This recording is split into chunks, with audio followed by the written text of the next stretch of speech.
So I guess go ahead and start. Okay.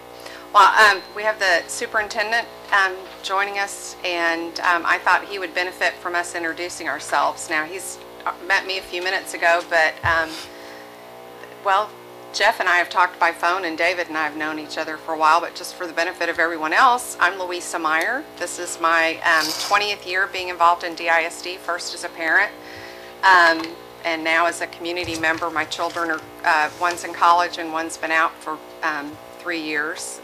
Actually happens to be teaching at W.T. White. My background is I worked for an oil company for 20 years in accounting, finance, performance reporting, and so this kind of thing I love. I told the superintendent that I spent the first couple of years when my children were in school analyzing whether or not DISD was the right place for them, and of course it turned out that it was absolutely right, but so that's where my analytical and questioning background comes from. So anyway, Jeff, you want to go next? Sure. My name is Jeff Veazey, and I am a lifelong Dallas resident. I graduated from Bryan Adams High School in 1973, and I still support that school in any way I can. I have 3 boys, all attending DISD schools or have attended DISD schools. One is a 2-time Olympic trial qualifier in swimming who swims at Arizona State University right now. He's a senior there. And then I have my middle one was valedictorian at Bryan Adams last year. I'm very proud of, and he is at St. Francis College in Brooklyn, New York. And I have a younger one attending Bryan Adams now. My wife is a DISD teacher, and my mother was one of the very first women principals in DISD after a 20 or plus year hiatus of hiring women in that position, named as a principal back in the early 70s. And so I have a long and very proud interest in DISD. I'll go next. My name is Justin Henry. I sat on the committee last year as well. I'm a former teacher. I'm currently an attorney. I used to do finance work. Now I just do general corporate work. Always been interested and passionate about education, so that's kind of one of the reasons I sit on this committee. Wish I had a glamorous story to say about my children. I have a glamorous 3-month-old. She's not attending any school right now, but hopefully she will be doing as well as your children have done. And you hail from Arlington? From Arlington, originally from Arlington. But me and my wife live in Dallas. My wife is from Fort Worth. Public school all the way through. Great. I'm Jim Kipp. I'm also returning from last year on the commission. I have 2 boys, both of who came up all the way through DISD since kindergarten, and one's now in college, one's a junior. I'm originally from Chicago, only been in Dallas for about 20 years now. My background is in finance. I say I'm a recovering investment banker. But what else have I overlooked? I've been very involved in PTAs. I've been the PTA president 3 times for different schools.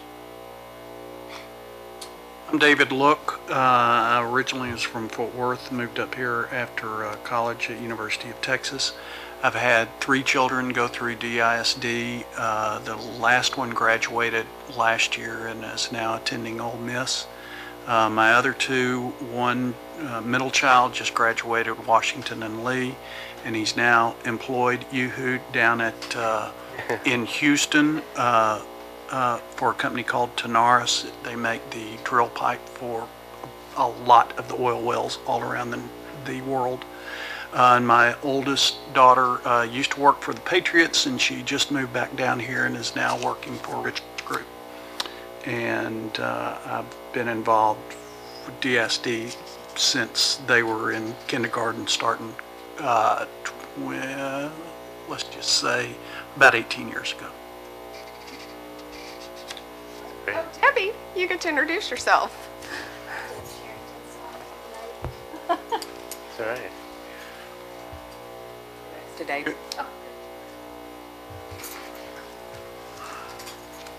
While she catches her breath, I'll give a little footnote to my introduction. I also worked on served on Dallas Achieves, if you've heard anything about that. So that was my first experience getting off the campus level and seeing more of the broader, learning more about the broader operations. We're introducing ourselves, and it's your turn. Perfect. I'm Debbie Sherrington. I've got 4 kiddos. I've been through the Pershing, Franklin, Hillcrest feeder pattern, and Louisa has gotten me more involved in this end of everything, and it's just been great. I really enjoyed it. Now it's your turn. Right. Well, thank you for those introductions. And I asked Louisa if I could speak just for a little bit. I know you have some other work on the agenda to do, so I'll try to keep it brief. But I thought it would be a good idea to give my perception of where we are in the district just briefly, but also how that intersects the budget and finances, and also the work of this committee, and to make sure I have an understanding of what that work is, and to ensure that we are both working our budget angles in reinforcing ways. And I'll get to what I think the charge is, and then you guys can disabuse me if I got it wrong. But also, first to talk about the district and the work going forward, real briefly, because I think next time, if Lisa is okay with it, we will talk about some of the actual projects and things we have going on in Destination 2020, kind of outline in more detail some of the things that are long-term projects that impact the budget. So I'll save the details for that. But I've been here now officially since July 1st, and been in a lot of schools, have a cabinet that's working really hard and working well, and have seen what's going on, and so I have a better idea of what we have to do. And those of you who know me know I'm a pretty straight shooter, and you know, kind of analyze things without sugarcoating a lot of things. And you know, we've had a lot of good successes in Dallas ISD, but we got a long way to go, and we have a long way to go instructionally.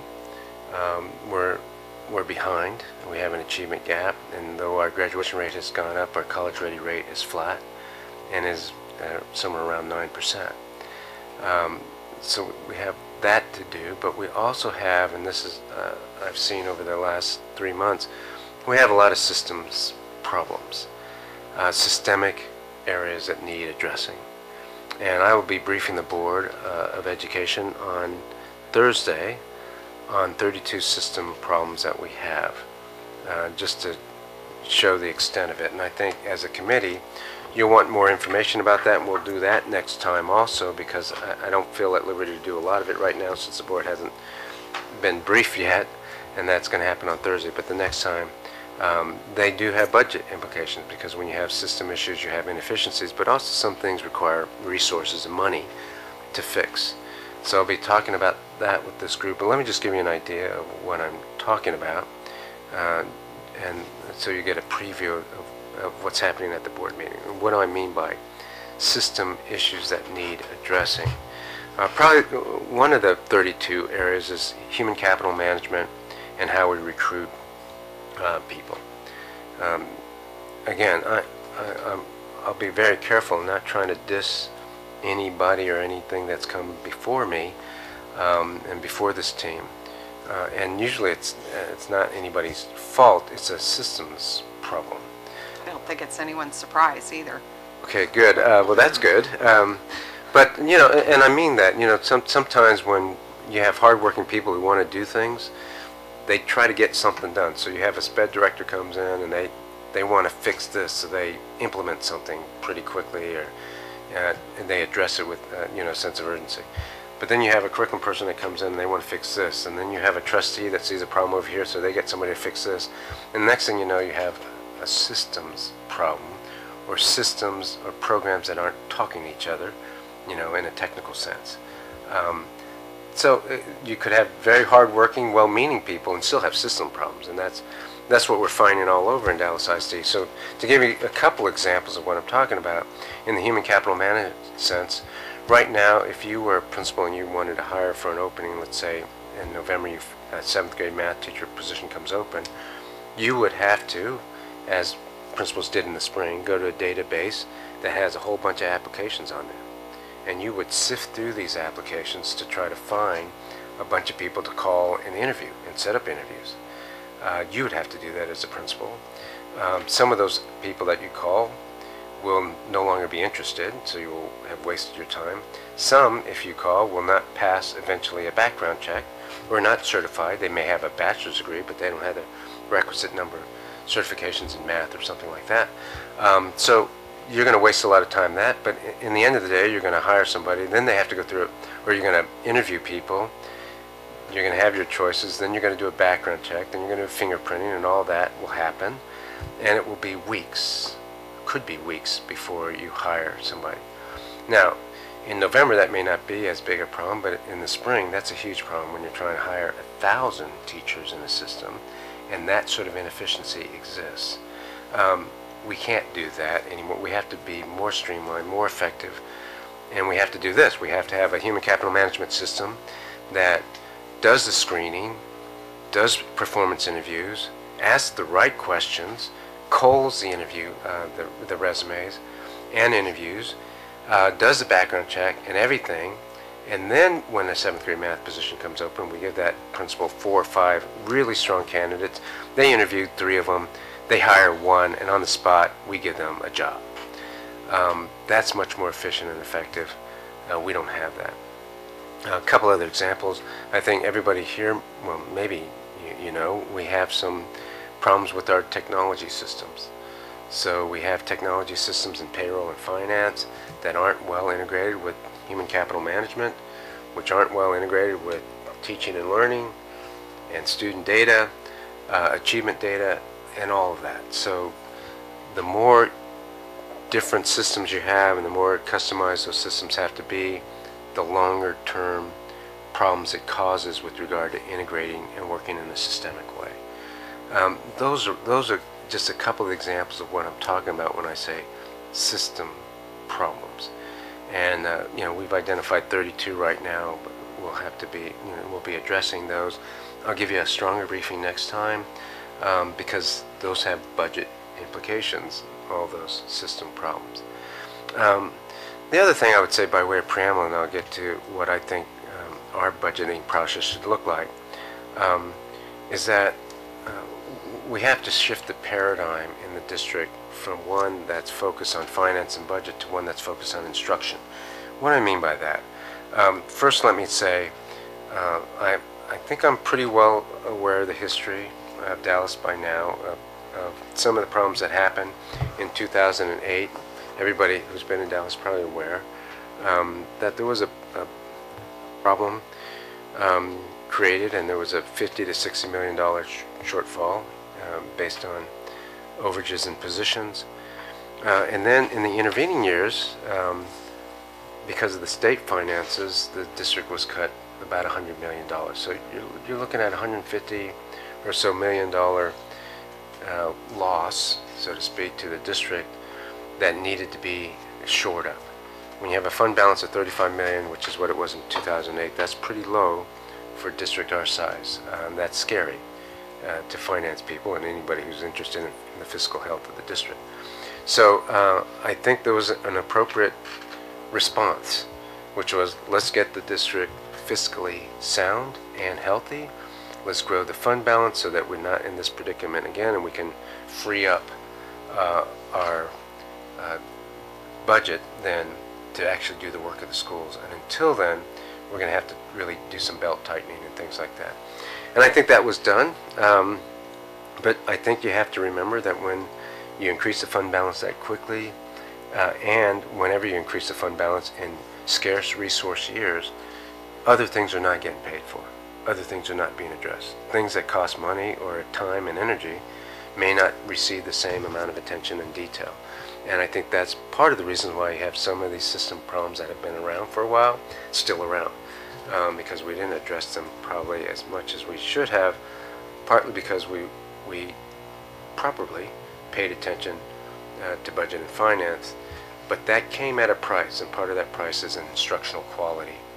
The number of assistant principals you have, how strong your professional development is or is not, whether or not you are paying people right, whether you have a pay-for-performance system, all of those things were put on hold, or at least not given the same amount of attention. We've got to shift that.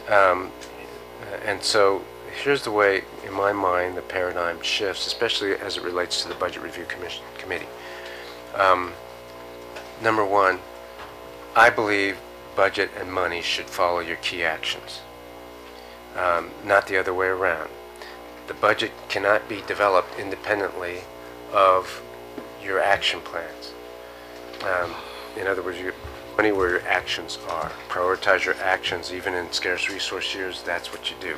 We happen to be in the fortunate position of having increased the fund balance now to $190 million to where we can do that. I'm not sure we can do that in 2008 or 2009. I think now we can. That means that my charge will be to develop an action plan early enough for that process to happen. Early enough means January. So in January you will see the draft action plan for 2013-2014 school year. If we think we need more assistant principal, if we think we need in a couple feeder patterns, department chairs and a career ladder patterns that's different than normal. If we think we need to continue the School Leaders Academy for another year, if we think we need this program to help kids read or after school, if we think we need a longer summer school, whatever we think we actually need to help kids meet our instructional needs, raise student achievement, we should prioritize those needs in an action plan for 2012-2013. Then what should happen after we get initial agreement on that, because that's also an iterative process that will probably not be approved till May or June, but at least we had the big outlines of such in January.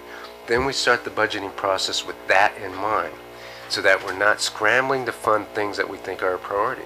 If we really think summer school that's extended is a priority, then doggone it, let's put our money behind that. Let's already set that in the budget. If we really think developing effective school leaders is key, then let's fund that, and we'll already put that in the budget. In other words, the budget process should then follow your key actions. And I think that hasn't happened well in the last couple of years. Nobody's fault. Last year, I came in May and kind of screwed everything up because I had an idea of what we need to do, and the improvement plan was already kind of started in some other ways. So it was a tough year to have that close, tight alignment, because that alignment should start in January, not in May. And I think this group recognizes that. So I'm hoping that what this group will do is, as its main purview, check the alignment of our budgeting with the actions and the goals of the district, which will be tightly aligned, key actions and goals, budget process, and check how well our budget matches. And then second part is to check whether or not we're doing it in an effective, fiscally sound manner that doesn't harm the long-term health of the district and has a reasonable plan for sustaining anything that we say we're going to do, tied to our indicators of success. So that's two big charges, and maybe the third one, if you still have energy, time, and the wherewithal, to say, okay, here's some other system things we identify that will have a budget implication that you said you're going to do but you're not addressing, or that you haven't addressed and we think should be addressed. So those are the three big charges I think would be good for this committee to do, and I'm hoping that you'll disabuse me or tell me how your idea of the commission matches with that or doesn't match with that. So I'm open to questions now. Not so much a question, but a suggestion, which is as you formulate the key goals, initiatives, actions,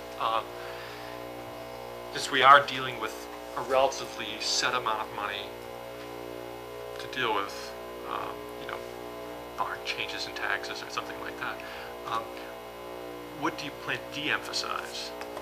Right. Whereas, in a sense, if you want to spend more money over here, how are we going to pay for that? Got it. Yeah. No question, and I think that prioritization should also come with a list of things that we're going to stop doing or not emphasizing, so that we have the long-term help planned out. We'll also ask your strong advice of this group, of course, on the budget assumptions that we're going to make in January, because they also impact. Obviously, we will keep you updated on what the legislature is doing and how that might impact revenue. The revenue side of the house will have a plan just in case, but there are certain budget assumptions that we're going to need to make in order to have the action plan accomplished. Part of that starts with the good prioritization of our actions. What must we do first, and what are the key things we and the like to have, and then I think it's also added to that is, okay, so what are we going to stop doing? That's a good suggestion. Other suggestions or questions or thoughts on anything I had to say? I was going to suggest our homework assignment would be to read Destination 2020, and then post board briefing, have access to the 32. Yes, ma'am. And Okay. 32. And so, what if the chairman would allow me to come back next time? You can come whenever you want. I'll give you a more detailed briefing on the 32 and kind of some of the other long-range project tied to Destination 2020. So yeah, it'd be great to read that. But even if you don't, I'll give you an overview of it next time. Anything else along that line that would help gear us up to understand where you're coming from? I think those are the two main things that would be good: Destination 2020 and the system improvements. We will be giving you more information next time about teacher evaluation, strategic feeder pattern, because I think in order to do your job well, kind of have to know some of the projects or initiatives rather that will incur costs over time. And so just to give you a feel for what that looks like would be good.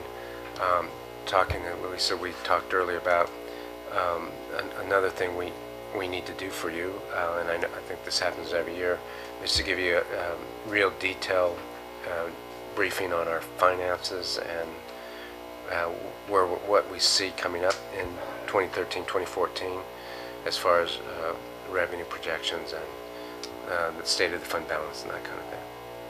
And I see you're getting a presentation today on some sources of revenue. That's great. So.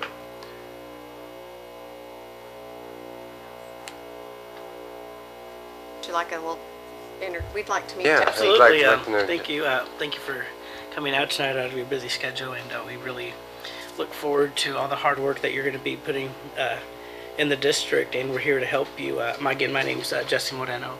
I'm DISD graduate and been in Dallas my whole life, and I'm just an advocate for education, and I believe in our school system. I know that DISD made a great product out of myself, and I know that there's a lot of talent out there, especially in our northeast part of town, and we want to be able to share that with all of DISD. Thank you very much for your time. Really appreciate your work on this committee.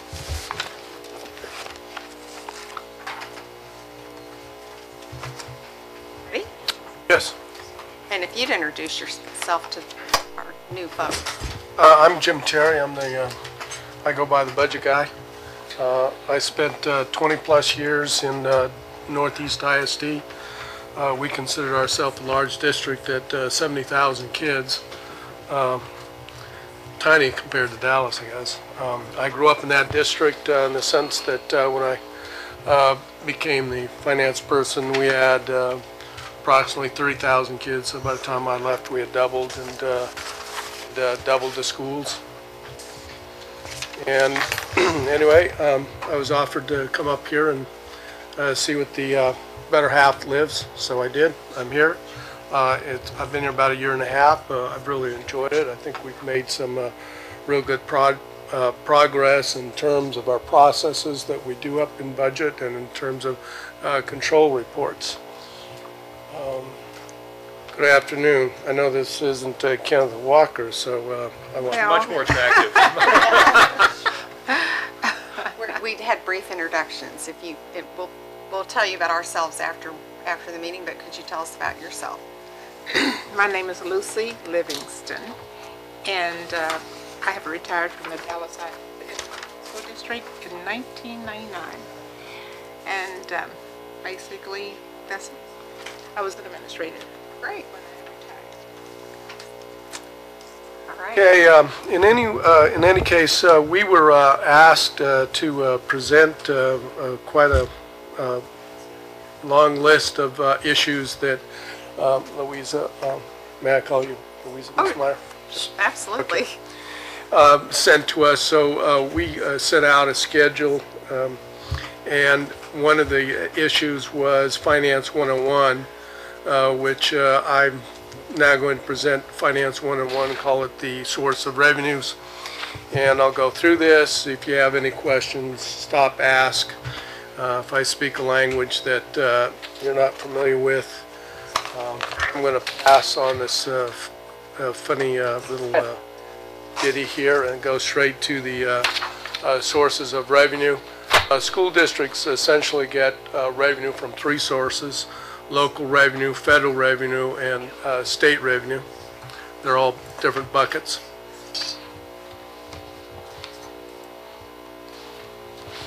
Local revenue. So let's look at local revenue. Local revenue come from local taxes, campus activity funds. Now, campus activity funds are really belong to what we call the general fund, which is our main source of funding for the district, and that comes from M&O taxes, which I'll talk about a little bit later.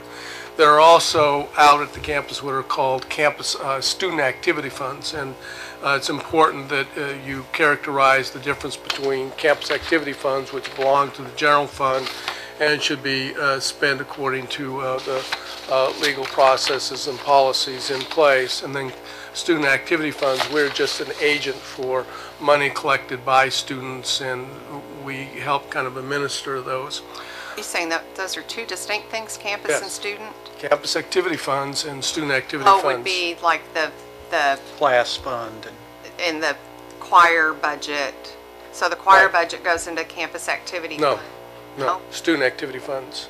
So campus activity funds would be, say, for the whole school, or maybe they put on a school-wide fair. But at the high school level, you might have, a band, or you might have. Band budget goes into one bucket, and then the local revenue through candy sales or carnivals is the other. Exactly. Okay. It's kind of district-wide, and those district-wide campus activity funds really are part of the general fund, and that, the money, relatively speaking, is immaterial to the general fund, which is just under $1.2 billion, and all of the campus activity funds, I think the balance sheet out there is probably somewhere close to $3 million. So now what flows through there may be, closer to $7 million. Student activity funds, I say, we're just agent. We make sure that they stay out there and the students determine. Okay. Then we have donations. All the donations that come to the school district got to be approved by the board, and a lot of times they'll be designated for specific purposes. We also have investment income. Our investment portfolio is about $1 billion. And right now the interest on investments are really low because of the interest rates across the board. We also have other sources such as rentals, athletics, games, football games. We also have insurance proceeds. When the tornado comes through and takes out a couple schools, we'll get some proceeds. So let's look at the sources of the taxes at the local level. We have what's called maintenance, or M&O taxes, and we have interest and sinking fund, or INS taxes.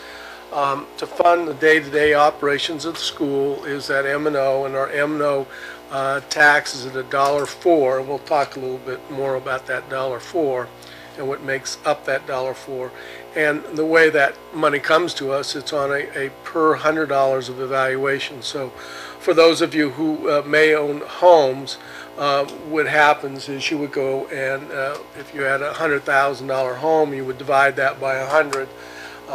that would give you $1,000, and you would multiply it by $1.04, which would give you $1,040. So, did I get that right? Yes. And in any case, you divide that by 12, and that would give you a monthly rate. So that's the bulk of the money that goes into what we call our general fund. And then we have another tax that's called the INS, Interest and Sinking Fund. And that pays for the debt that's incurred for bond authorization. Remember, if we want to build new schools, and some school districts put buses, and also technology is common. And what you do is you go out to the voters and you say to the voters, you can do it all in one kind of issue. You say, we want $1 billion, or you might split it up into, we want 600,000 for buildings and 200,000 for renovations and 200,000 for buses.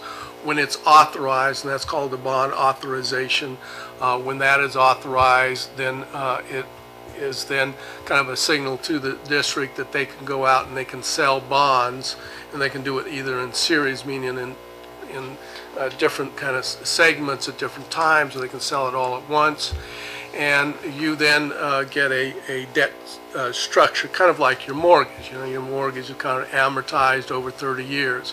Well, usually bonds that are put out there are usually over 30 years. Some school districts, because of the economic situation, have stretched bonds to 40 years.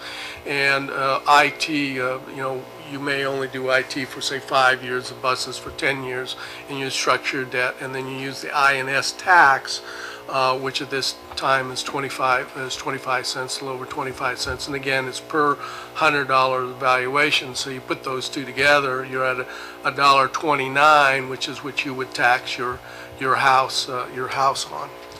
Now, I think it's really important that you understand the apples and the oranges.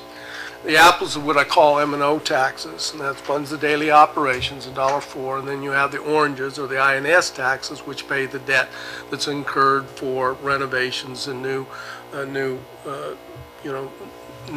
properties.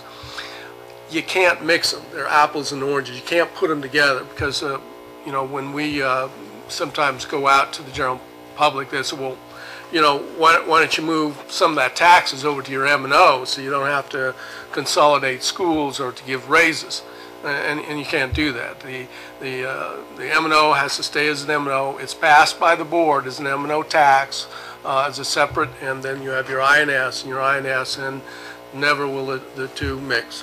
It's always separate, the INS and the INS and the M&O. The state of Texas lowered the M&O property tax back in 2006 from $1.50 to $1. It was a 2-year process. The first year in 2007, they lowered it by 1/3 to $1.33. And when I say they lowered the taxes, district taxes, most districts were at $1.50.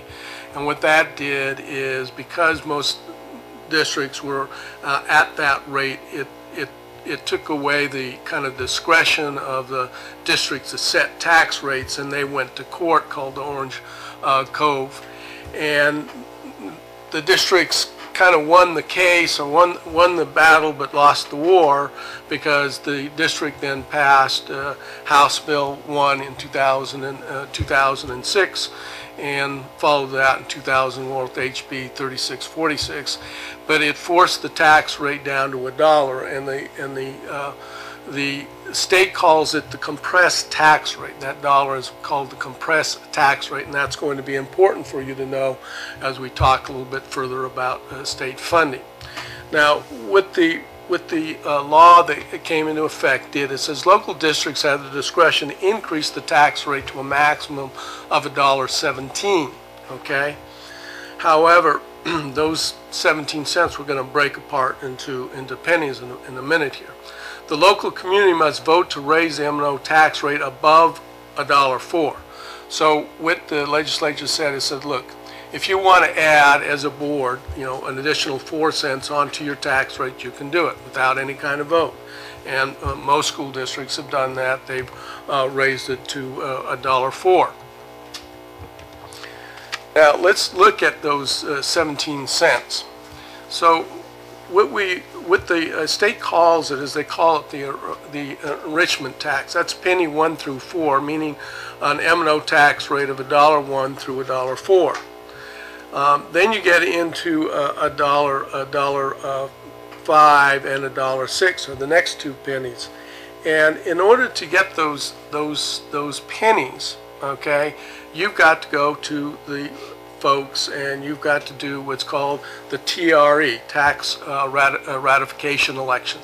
And just like a bond authorization, you've got to ask the general public to vote for a raise above $1.04, and the penny 5 and penny 6 are called golden pennies, because whatever we raise as a rich district, we're considered a rich district. That's a Chapter 41, and that means that recapture at level 1 is $476,500 per weighted ADA, which is wealth per average daily attendance. And when you're above that, then they take money away. It's kind of the old concept of Robin Hood, which was another piece of legislation we could talk about, but we won't.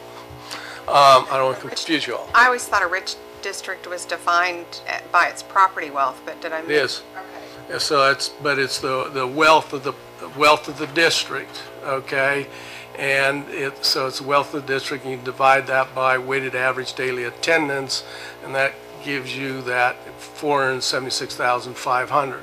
Now, the way the state goes about and calculates out the weighted ADA, what they call the wealth per average daily attendance, is a little bit different, but we're not going to go into it this session, but for an advanced session, we can.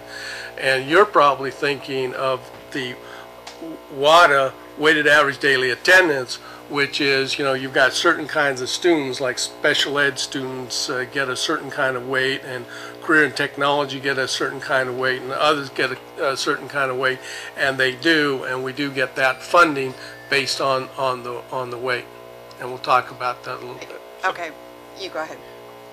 So there's 2 WADAs. Ballpark figures, first of all. What is the aggregate property value for? Ours is $96 billion, approximately, $96 billion, and $20 billion of that is for Steve. 19 million of that is for exemptions. Homestead is $15,000 required by the state, and then the district per homestead, meaning if you got 2 houses, you only claim 1 as a homestead, and you get $15,000 off your assessed value. You'll see that in a minute. But the district also gives a 10% additional homestead exemption, which is an option. Most districts don't do that, but Dallas does that. So then, I'm just looking for a few numbers here. Sure. You get 96 billion. We're going to divide that by. No, you're going to subtract 20 billion of that for the exemptions, and now what you're going to do is you're going to divide that by our Which is say 200,000. So 197 weighted average daily attendance. weighted average daily. So not the 157, but the right. Which is probably to my question, which when you're referring to attendance, it's the snapshot number, No, it's actually the weighted average daily Yeah. attendance for every. weighted average, but, okay, but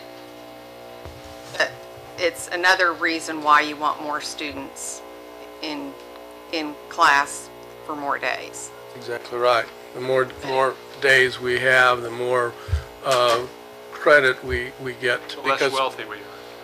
Yeah, well, But we're substantially above the minimum level that makes this chapter 41. I think it's 319,000. 500, right. We're in the 375, 380,000. Okay. I haven't run the arithmetic, but it's about that. But absent a change in the legislature, what would influence us not being property wealthy? A decline in property, Yeah, It almost decline can't happen now. decline in property, and you'll see this later in the when we talk about the kind of the decline in the overall assessed value, but it's the assessed value that makes us a rich district. And right now, at this point in time, for the general fund, for the M&O side, property values, they don't matter. because what they do is they hold us to a flat revenue per student, and Jim will tell you that later. The only place property values matter is when we're calculating the debt service tax rate. But what does happen in the 1 to 6 pennies, we're equalized at a rate equal to the Austin ISD wealth per penny, which is WADA divided by property value. From the 7 to 17 cents, we're recaptured on the property. So, in other words, you can't take our levy, we're recaptured a little bit because we are a property wealthy district. But as he goes through the presentation, you'll see that property values and the M&O side really have very little meaning right now on the revenue that we're going to receive. It impacts the debt service side, but not the M&O side, because when the state went in and mandated that property tax relief, they also went in and held us harmless. And what they did is they supplemented our loss with state funding money. So, that's kind of how it went. Yeah. We'll talk about it. It's in here. I'll see all these graphics to make it easy. Just to make you understand. So golden pennies are, you get to keep them basically.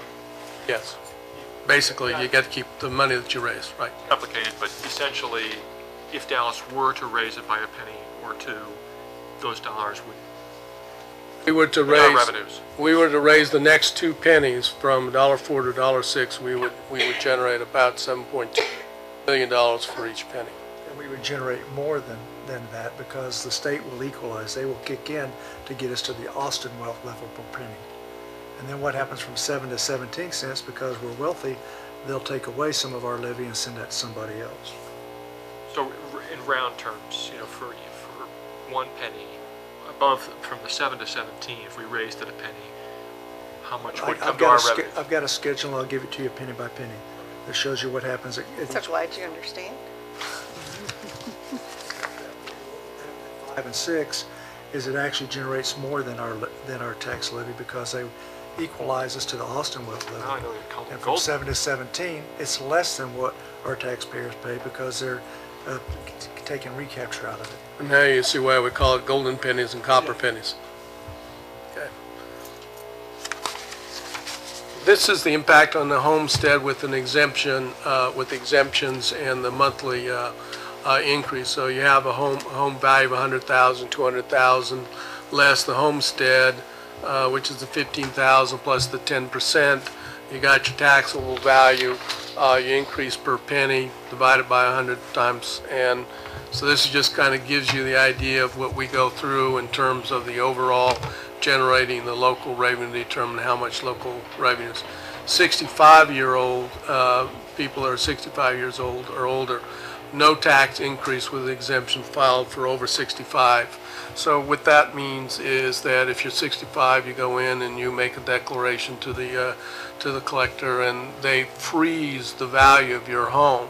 Now they continue to assess the value of your home, but and they keep track of that, and we call that loss, or loss due to the freeze, and that's worth about $2 billion in terms of the over 65 exemption that we give people in this district. So before we leave Homestead, based on everything you said previously, other than the people would be unhappy if we took away the homestead exemption, what would be the... Well, we would only take a part of it away. We only take the 10% away. The 15 is required.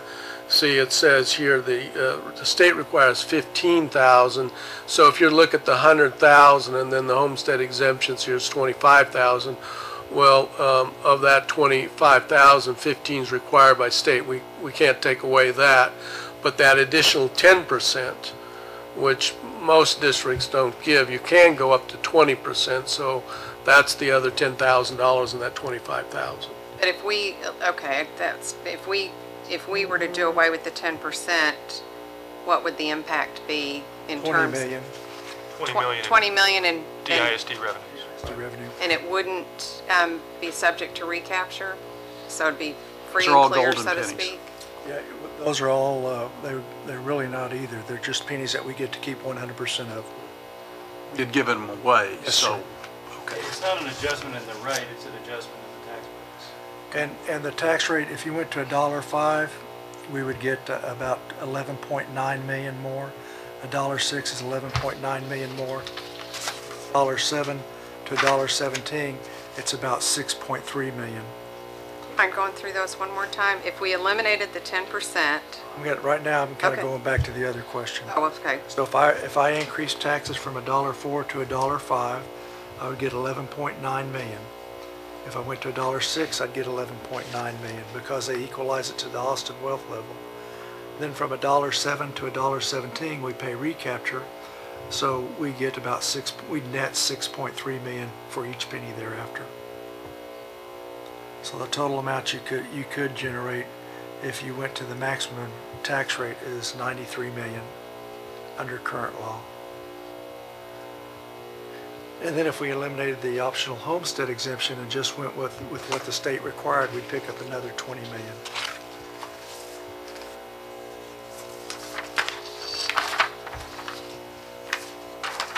So by election, we could go up 93 million. Without an election, we could pick up another 20 million. The board the has homestead authority. doesn't require an election.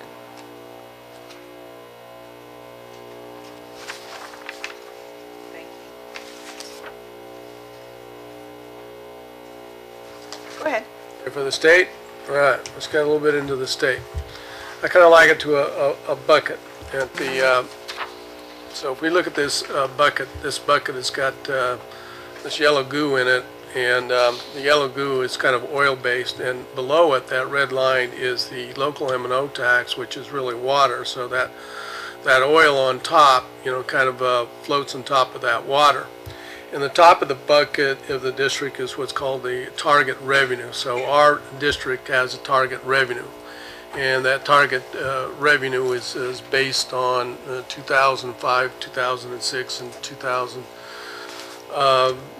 value and the growth that was going on. Now, what I can say is basically that every single district's top of their bucket's a little bit different. Okay, so the target revenue for all districts are kind of the same. Now, the way you would expect it to work is that if you have got a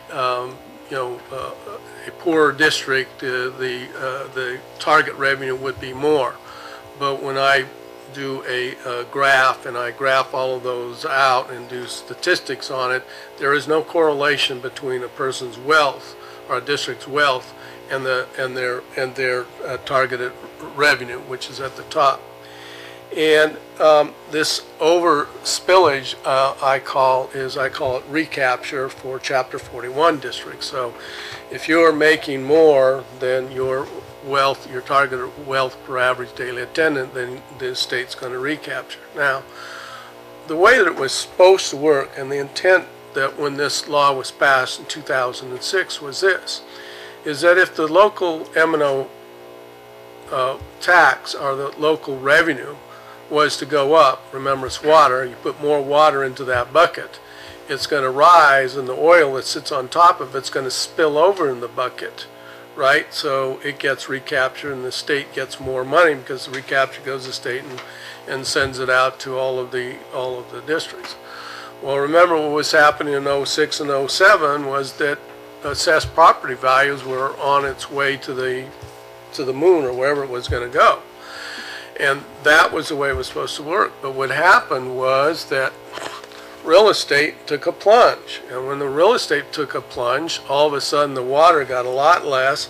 The oil that the state was supposed to put in should have been more to keep us at our target revenue, right? Well, the state said, we haven't got enough money. Now, they had money in the rainy day fund, and they said, but we can't touch the rainy day fund. So what happened is they essentially lowered the targeted revenue by taking money away from all of the district, which was about 8% the first time around. And I think this district over the 2 years, and remember the legislature meets every 2 years, every odd year in the biennium, and so they're about to meet in 13, but back in 11 they essentially did what's called an adjustment to the state funding formula, which caused all districts to lose money. And the target revenue, I'm going to make it a lot simpler. The target revenue is basically the tax collections and state revenue we had in 2006 divided by the number of kids we had in attendance. So that was a target revenue, and the state agreed to hold us harmless from now till whatever. But now they're kind of backing out on that promise a little bit, and they're putting us all back under formula. And the problem with target revenue on a statewide basis, like for example, Cy-Fair, which is I think the third largest district in the state now, is getting about $1,000 less per student than we are, because it was freezing revenue at a given date. So the target revenue is basically the revenue we're receiving per student from tax collections and state property tax revenue. What was happening in Louisville, when I was in Louisville, our property values were growing enough that we would generate about $10 or $15 million a year in revenue so we could accommodate our growth. So under this formula, that $10 or $15 million a year that I was getting was going to the state. So they were really living good when property values were increasing. But when property values decreased, like Jim said, that $10 or $15 million that I was getting a year from my taxpayers went away, so the state was having to find a way to subsidize it. So that's kind of where we're getting into now. Yes, sir. Well, along the way here, it had come to be my understanding, and I want to make sure I'm not getting this wrong, that part of the problem was that as part of the 2006 deal, the stated intention was to offset the decline in the property tax rate by an increase in business tax. That's correct. That failed to generate the revenues necessary to offset the shortfall. See what? Yes. What put the state in a mess? You know, the property value growth that districts were surviving on, they were getting, but when the property value growth went away, they had to subsidize that. The margin tax they created on business didn't generate the revenue they thought, and sales tax went down. So all those three things hit, and that's why we had that big loss. Now, I'll also say that Nestle's has filed a suit with the Supreme Court saying that tax is not legal. So that's another $7 billion sitting out there that may or may not come to be the business tax. So that's still hanging out there. I'm sorry. No, it's all relevant. Can I go back to just understanding formula per se? The fact that we have roughly 30,000 kids within our tax base who are in private school and another 11,000 who are in charter schools, if they were DISD students, would we still be property wealthy? Or would that does it? I don't know that. Is it? Do you Yeah, want it would be more close. students or less students to More hold on students, to more students. But at this level, that's not particularly relevant. The Chapter 41 part of it is only if you want to go above $1.06 and you have no taxes, does that become relevant? It could, like this year, it became relevant in Midland because their tax base is all oil. So they had such a huge property tax base. They didn't get anything, so they had to send all the money back. But right now, that probably won't impact us. But what will impact us is what they're calling now, this whole harmless portion of the formula is called ASTAR. And right now, by law, they're working us back into their formula. And if they do that, then we're subject to losing additional money. And so what I have in the buckets here for the state revenue is what's called the Foundation State Program, which Alan alluded to in terms of the formula. And this formula is probably about 30 pages long, and it's really made of three sections. One is Tier 1, which is the basic allocation, which is $4,765 per WADA.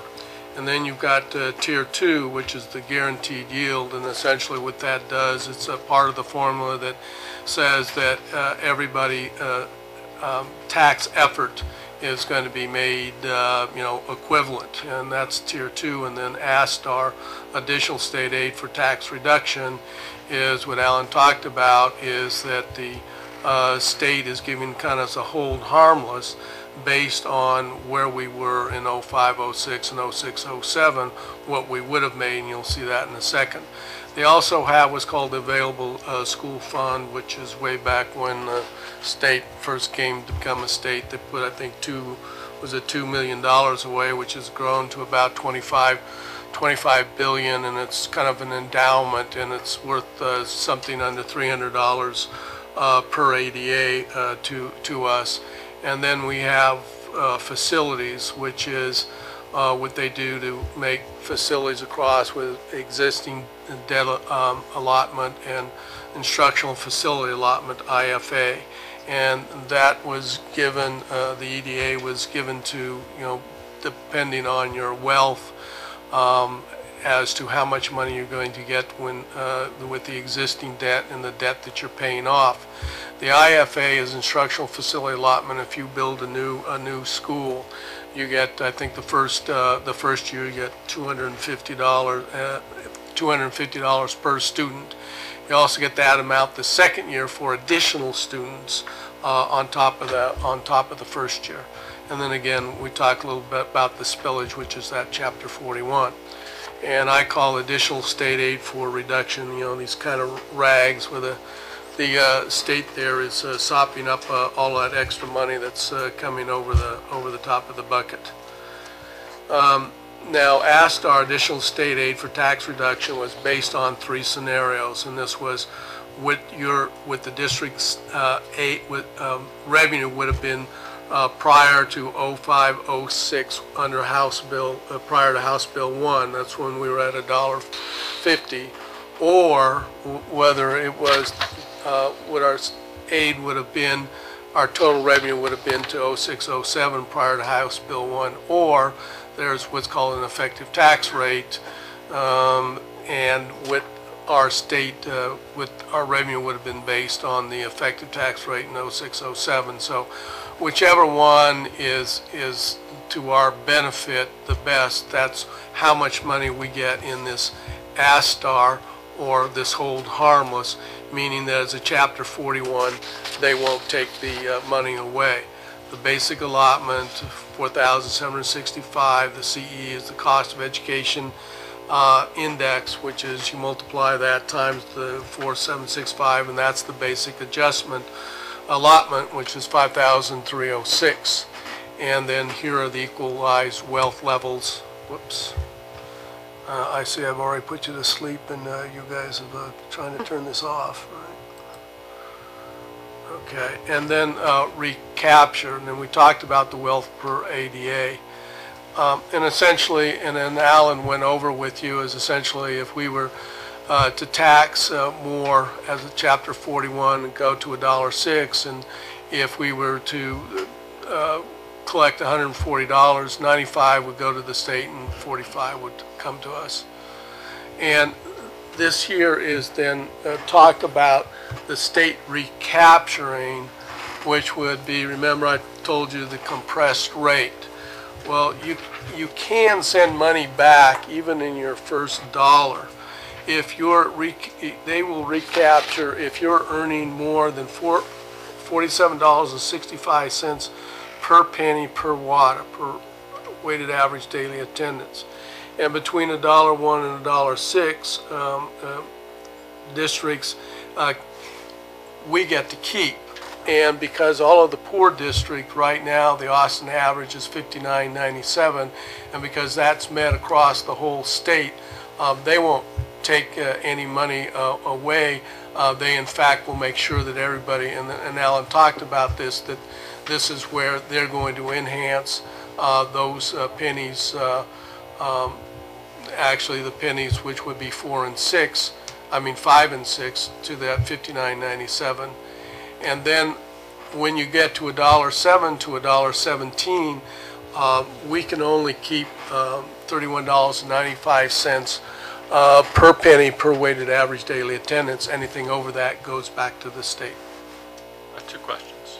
One is, just for purposes of comparison, and I don't know if you have even calculated this number, but if they hadn't changed things in 2006 and we were still at $1.50, how much additional revenue would DISD have had to this past year? Well, I could give you, let you calculate that. I can't quite calculate it in my head, but if you would take $75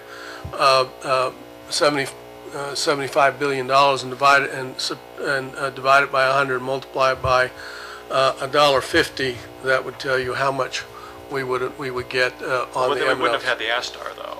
So we wouldn't have ASTARs. Theoretically none, because the state makes up the difference. They haven't made up the difference because they reduce cut it. us a bit, the Right. billion. But what we'd really have to do is take the property value and multiply it times the tax rate, and then we gotta go back and work through the funding formula. So what happens is, you know, they really have this pretty long funding formula, and the only guy that really understood the funding formula left the state and works for some financial advisor company now. So we get all our data from him, but basically, they categorize our ADA into various special ed, various bilingual ed, transportation, all these different allotments, and then they run it through a formula, and then that money is generated in that purpose, and that's what they're going to try to work us all back to this formula. And it gives you X amount per ADA depending on the type of child you have. And then they take away your local share, which is your previous year's property value times 86 cents, and that's how they work through all of this. None of that means anything right now because we're getting everything under the hold harmless portion of the formula. But if they ever work us back to the formula, which they're trying to do, and they're phasing it out, then we will eventually lose additional revenues. But what we think might happen is they'll put more money into the formula so that we don't lose any additional revenues. But that's a hard question to answer, I guess. But theoretically, it's not supposed to be any. Second question is, are there any districts that have gone ahead and, bitten the bullet and gone above that $1.06? Oh, yes, absolutely. Oh, even though they're sending it to other school districts? Yes. Not everybody sends it to other districts, Yeah. only the wealthy districts. Yeah, it's only chapter Or 41. so let me of the wealthy districts? Yes, Yes. Really? because they didn't have any other way to survive. Capel went to the full $1.17. South Lake Carroll tried to go this last election. They didn't pass it. So, I'm going to say is it in the That's in case? I think it's Carroll. around 100. I mean, Keller. Okay, interesting. It's in that, probably in that location. On page 16, you have an asterisk beside the CEI. Explain what. Is cost of education index. What happened was that I don't know why it didn't show up, I'm sorry. What it means is multiply is 4765, which is the basic allotment, times the CEI, $1.16, and that will then equal the adjustment allotment of 5,306. All of these allotments are spelled out in the Texas Education Code, and the cost of education index is supposed to adjust each district's revenue based on wealth and how much it costs to live in a particular district. But basically, that hadn't been adjusted in 20 or 30 years. Yeah, it's been a while. It used to be the educational index, and they changed the 20 name years. probably. Yeah. 20 years. So, but it still doesn't really matter right now because we're getting everything on this formula. So, we work through that formula, and that you go get out, and then they say, well, here's what you got in 2006. That's what you can continue to get. So that's what we're doing, except for the reductions we received the last year. Okay, let's talk a little bit about the federal sources. The federal source is a little bit easier. The federal revenue, you got a bunch of buckets. I've put the dollar amount. Special education grants, 50 million. Title II is 15 million. Title III is 8 million. 2 and 3 are defined. Short form. Three gonna is say- MLEP, 2 Yeah. is, he's got 3 class size reduction, retention and professional development, hiring and retention and professional development. And It's okay. Title I Title is is just the general. at-risk students. We're not talking a lot on this. IDEA, 36 million, and then additional adult basic ed, 5 million to educate adults that have dropped out of school. And all of these pots are basically subject to sequestration. So those pots probably might be going down pretty soon. Matter of fact, since June, how many different estimates have the state given us? 3? 3. So we've gone up and down, and we've gone down, down, and up 3 times since June from the state. On these- So this is about the fiscal cliff issue in one. Yes, sir. It is. Okay, but that's So this is all vulnerable. And that even in a normal year, my question was, all of these have compliance issues. You can spend it on this, if that, all these. Right. Where the other is free, so to, has more freedom. These are all considered special revenue funds because they have to be spent for a special purpose. And that purpose is spelled out in the application which we file with the state and the feds. And because of the size of them, they're subject to an annual audit, single audits for every one of these. But they totaled 208 million. Yes.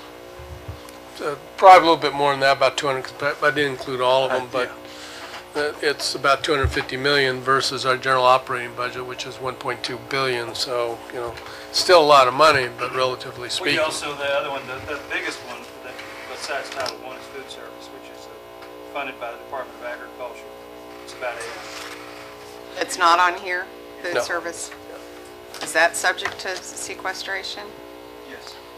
And I guess just another question is, have we ever calculated the overhead it costs to manage all these?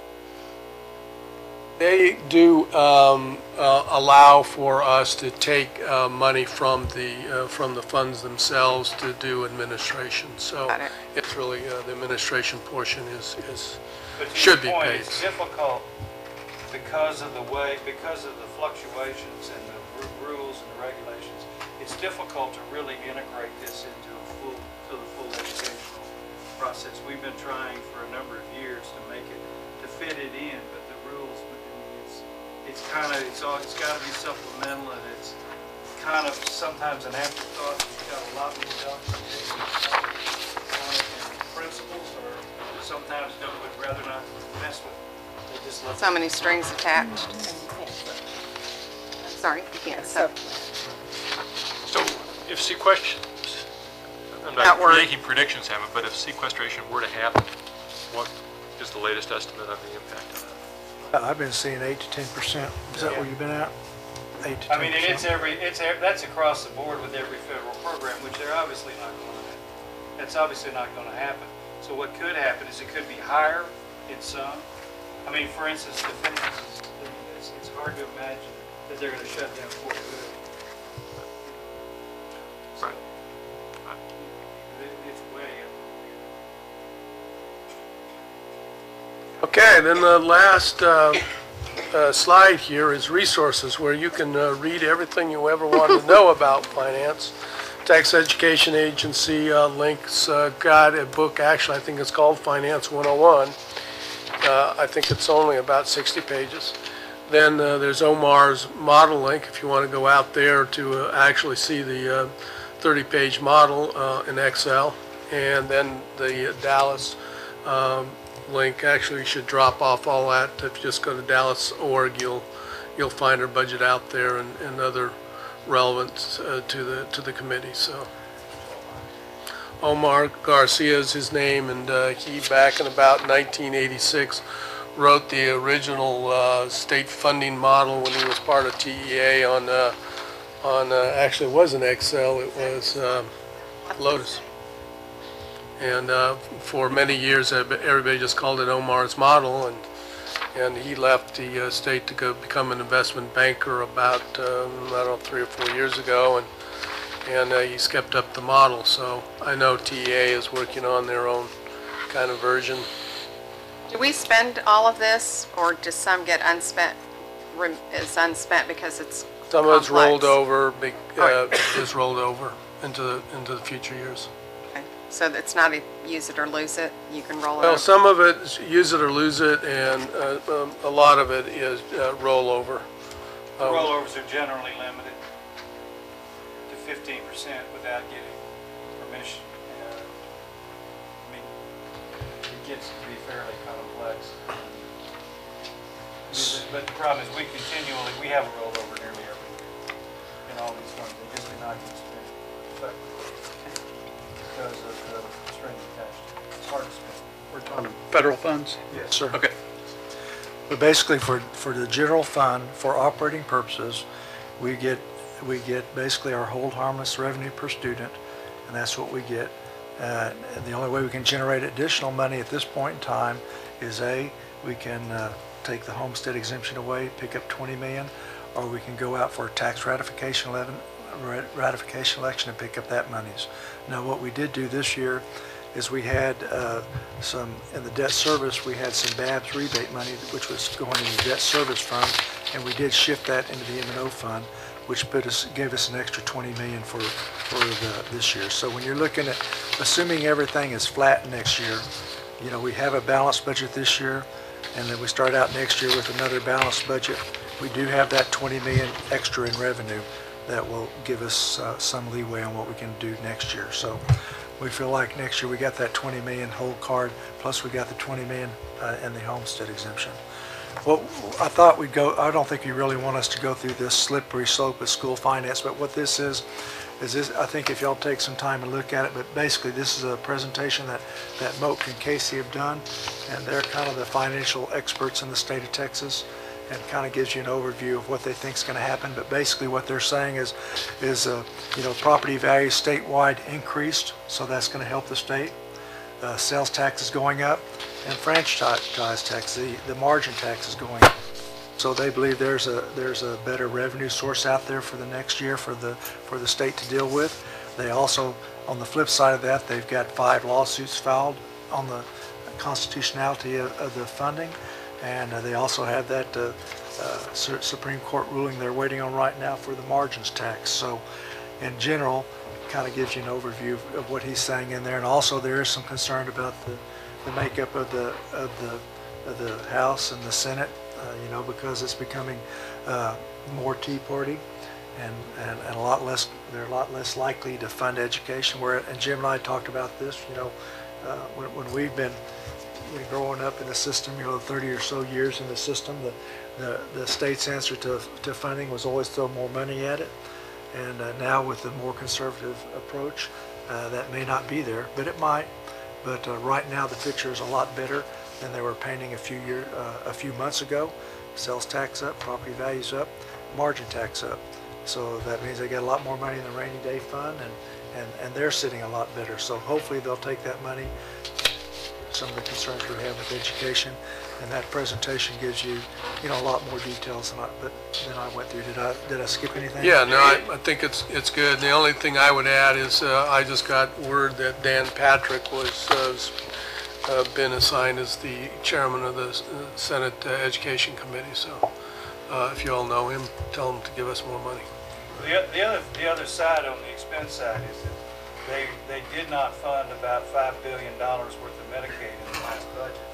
It's going to have to be funded in the catch-up, and that doesn't go away. Medicaid is the real wild card in all of this thing, as far as what, you know, having funds to really increase. So what you're saying is, to the extent things have gotten better, the first $5 billion is really going to go there before education gets a call on that. That's Moak Casey's. What's the timing on the lawsuits? Keep pushing it back.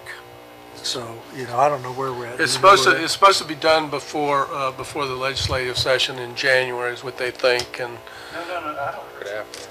That's what I'd heard. I think it's going to be after. I think what's going to happen is we're going to be working with the budget, and we're not going to know what our revenue is going to be. I was going to ask you. We did that year before last, if you Yeah. remember. It's not uncommon. Because they're going to punt until they find out what the court says. And they will not be a decision, and the whole process won't be done. The appeals and everything else in this legislative session, unless Perry brings them back a couple of times. Yeah, usually it's got to go to the Supreme Court. So, And with now the sometimes they with the speed that mandated up. property tax reduction, basically we don't really control any of our destiny. We used to be able to control some of our destiny, but now, you know, our financial future is basically in the hands of the state funding formula, unless you go out for a TRE. So, you know, I think we'll be faced with a wild guess. You know, that's what happened to us 2 years ago. You know, they came out, I think, you know, my first budget presentation, they said we were going to lose $200 million, so we were going to cut 4,000 employees. So then the next week they came out with another estimate. Then the next week they came out with another estimate. So it was painful, and it made it sound like you didn't know what you're doing because the state didn't give you anything firm that you could count on. So, you know, I think we're going to be be unknown with revenue up until the last minute. Could you fill in 2 more questions for all of us, or explain the BAB again, the Build America is? What happened is when we authorized our school bonds, we sold them under the Build America bond program. So that meant those bonds were taxable. And we sold them at, say, 6%. Well, to get our interest rate down, the federal government rebates us money on those bonds.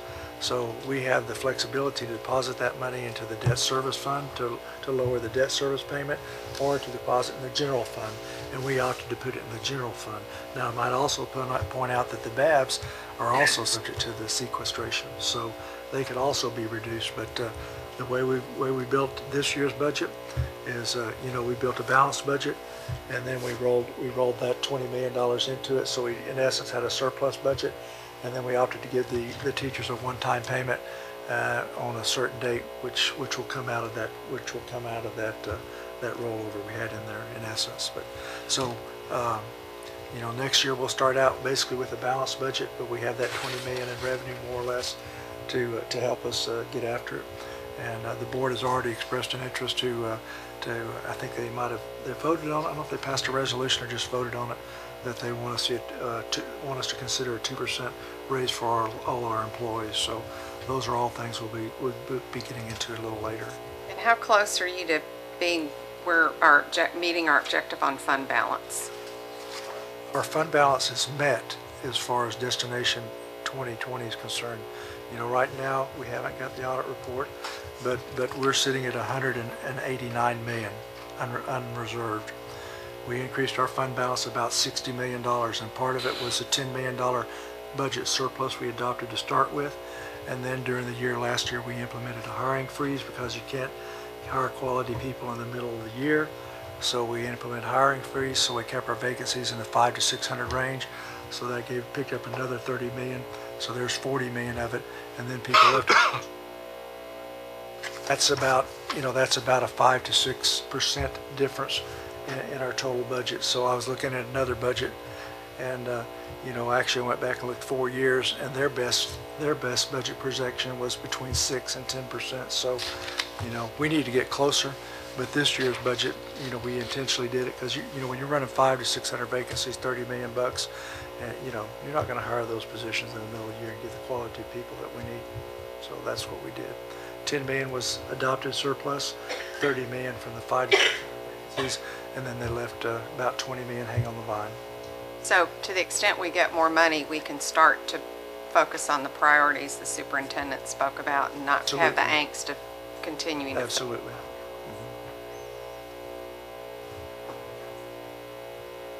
That's good. Next up on the agenda, I believe, is Cecilia Oakley. And then Gray will be with you. And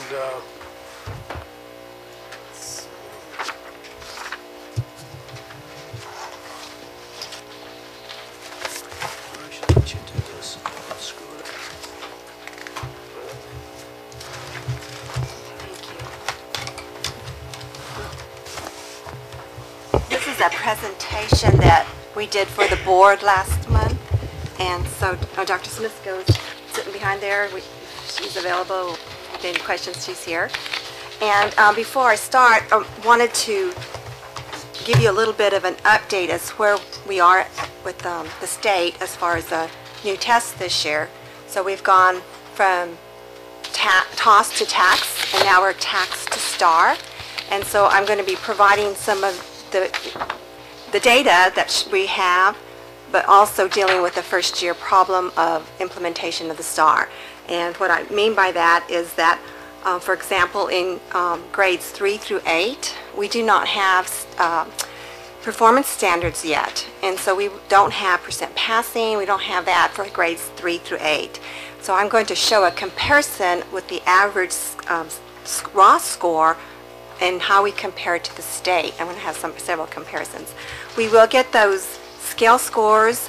The commissioner will probably adopt it or decide on something this fall.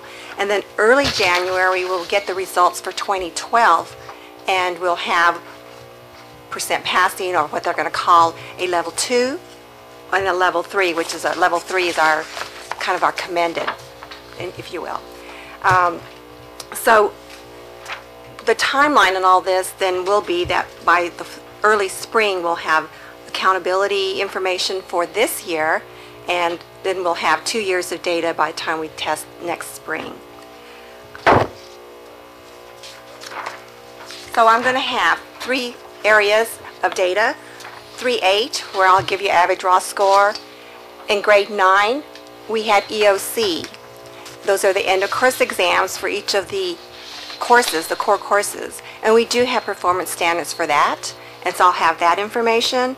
And then for 10th and 11th grade, we still have tax for those students that are on the tax graduation rate, if you will. They have to use their tax to graduate.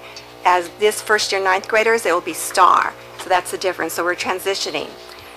So here I have some data here, and I'm going to kind of go slowly on this table to show you what I have, and then I'll share with you these comparisons. So right here we have reading and writing for grades 3 through 8. The E is for 3rd grade English, and then 3rd grade Spanish, same with 4th and 5th, and then 6th, 7th, and 8th. In the red, I have that one comparison where we're showing DISD to state. And then in the black, I have our student population, and we're going to make those comparisons within. Now, these are raw scores, and if you look at your page 82, you see the total number of items correct. But really, at this point, that's just for information, because we're really looking at the comparison of our average raw score compared to the state. So right now, even we could have created a percentage, but then that says something else and maybe misread. And so we're keeping with what the state provided. So right now, if you look at this red, we're going to have a state to Dallas comparison, and we can see that we are about 3 to 4 points difference between the state and DISD in English. So if you look at reading, where's this? You see this difference right here. The state had 26 average items correct, while the district had 23. So there's a difference of 3 items. For 3rd grade Spanish, for example, there's a difference of 1 item in that we actually have we have 1 more item on average correct. Back to the English, it goes back to 3 items, and I lose that dang arrow. Spanish, again, we have 25 to 26, with DISD having a higher 1-point average. And we do that all the way down to 8th grade, still about a 2 to 3 point average, items different. Okay. Over here on writing, we have about a 2 or 1 point difference. In Spanish, again, writing, we have a 1 point average higher than the state. And down at 8th grade, 7th grade writing, a 3 point difference, again, with state being higher. So going to the comparison in the black, which is now in DISD, we have H for Hispanic, African American, AA, W is white, economically disadvantaged is our ED, and LEP is our limited English proficient, our ELLs. And we see the difference there. And we see that there's a difference in, if you look down the grades, where the white population, which is less than 4% of our district, but we see that they have a higher percent items, well, not higher percent, but higher number of items correct. So I'll give you a second to absorb that. Make sure I've got my notes here. Cecilia, is there any data that you have on not necessarily how we look against the state, but how we might look against Houston or San Antonio?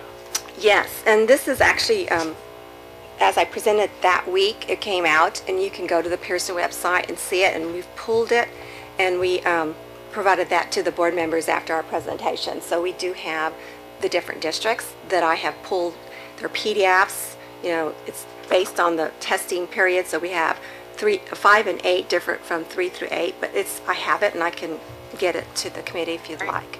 We have several districts like that. How do we compare generally? Have you already looked at them? You know, I actually have to literally pull the numbers. I done a little bit, but I can't remember at this moment. But I can provide it to you. Here we have the math, science, and social studies, and the same type of comparisons for math. Now, in math, our bilingual program teaches it in English, so we don't have any Spanish results in math.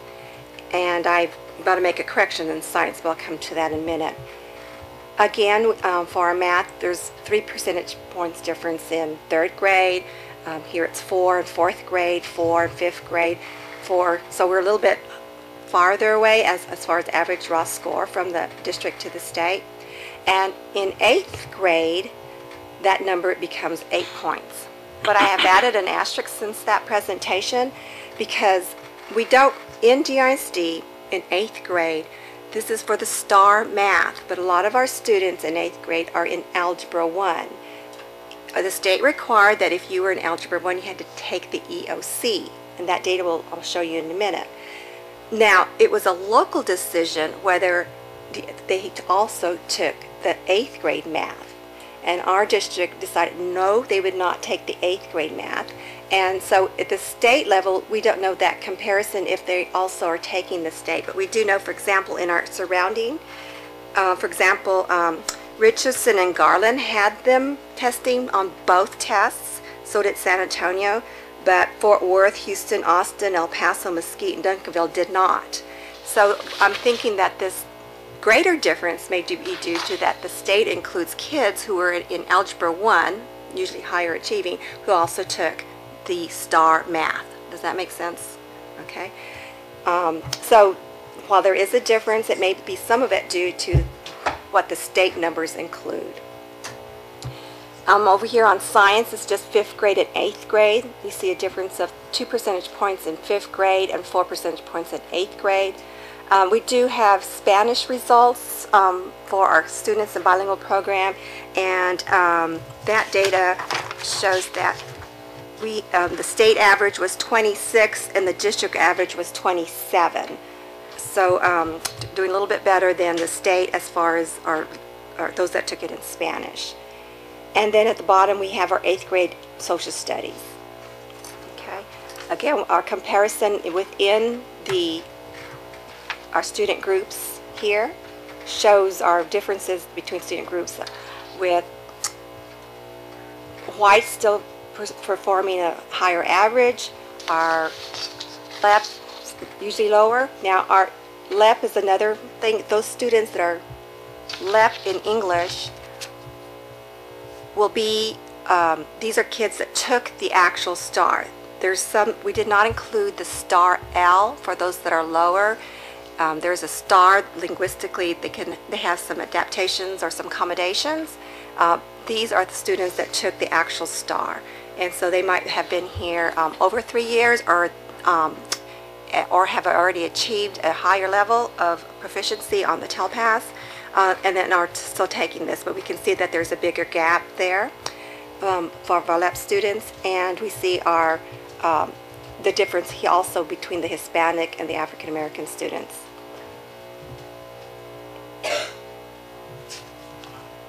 I can go on then?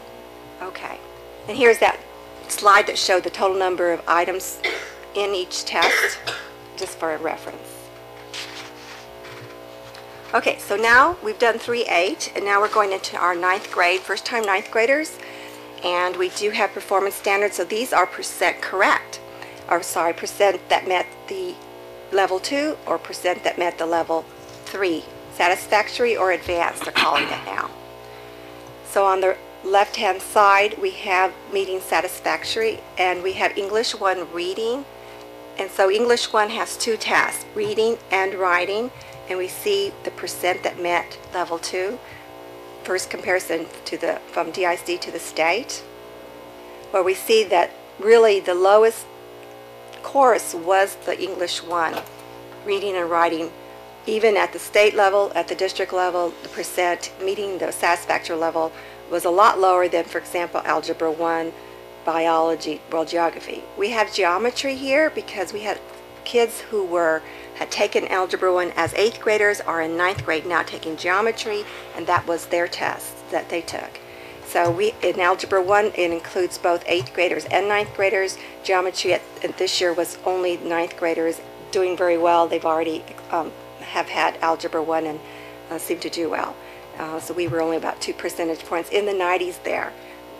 A smaller percent of kids, but doing better. But if you look at Geometry, just as an example, to go over to the level 3, while the advanced level for was 41% at the state, was only 18% at DIC. So at the satisfactory level, we're performing equally to the state, but at the higher level, we seem to need to do some work there. Now, and how many kids are in something like what's Math Models now? Is this the first year for Math Models for 9th grade? Do not know that answer. Okay. They would not, Been but they would, but most everybody was in Algebra 1. If they're in Math Models, I think that's an additional course, and it wouldn't be the course for them, and they wouldn't have a test. But so we had the kids either in Algebra 1 or Geometry taking the test. So our science and social studies, we just had like a 2-point difference between DIC and the state, and we saw the bigger differences in reading and writing, and in our math, Algebra 1. Within, again, there's still the differences among the student groups. LEP still doing really the lowest, white still the highest, and then similar within our Hispanic, African American, in some cases a little bit more broader difference like in math and science. Okay. So this is percent meeting a level 2 and a level 3. Okay, if you're ready, I'll go to the next slide. Our grade 10 and 11th graders are still taking TAKS, and now we're able to provide you 2 years of data. At this point, from a classroom perspective, is there anything that the teachers are doing with the SCAR data? All the data are available at the SC level for their students. They're looking at the standards. They can look at the data to see where their weakest areas are. We had data packets in August that we provided to them as they did their action plans per Mr. Miles. They were able to look and glean over that data. They had the district comparison and the state comparison to look at. Is that aggregated for the campus or can an individual classroom? Yes. The packet I was referring to was aggregated for the campus, but each teacher can go into My Data Portal and pull up their students and look at any type of students of their own. They can only see their students, so they can do whatever they want, either by student group, and also by student expectation. And even though the data's there, from an educator's point of view, does it tell you anything at this point, or is it too soon to make any judgments on it? You can still look to see which SCs are lowest. You can still see which groups are lower, or you can see in your classroom who's doing better, because you can sort them by highest to lowest. Okay, so TAKS data. So we have our 4 subject areas over here on the left. ELA, which is a combination of reading and writing. Our math, science, and social studies. Same kind of comparison, state to the district, and then some of our student groups. And so here we see an ELA in grade 10. For example, the state stayed the same, 91% passing, both 11 and 12, so it was a 0 gain. Whereas DIC went from 87 to 90 and had a 3% percentage gain.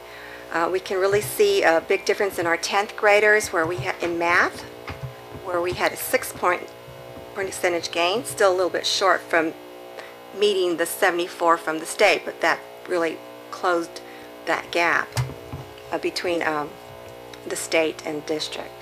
You can see that was the same for all the student groups, with the white being 3 percentage points above. Of course, they're already at a higher passing rate. ED's economically disadvantaged, also a 7-point gain. That was our strongest gain push here. This was an area for high schools who were missing AYP and got them off, met AYP because of this change, this gains. We see that in, going on to science, 3 percentage point gain over the state 1. Still a little bit of a gap between our state and DISD. And social studies, we're in the 90s compared to like science in the 70s or math in the 70s. And as with the state, we also had a 1% percentage gain. Question. If we're looking at this and we see math in 2011, DSD 64, and then if we go to math 2012, grade 11 of 88. So that's basically the same class taking the test when in 2011, making 64s, and the next year in 2012, they were making 88s. Is that correct? It would be the same cohort, Yeah. going from one grade to Okay. the next, yes. Okay. Now they know, no. No, same cohort group moving up, how they're progressing, because year to year, you're going to have different classes. Yes. This is how that graduation year rate's coming along. And grade 11 is considered the exit tax, which is what is needed for graduation. Sometimes a little bit more seriousness on that. Well, the students are a little bit more focused too. Yes. Sophomores.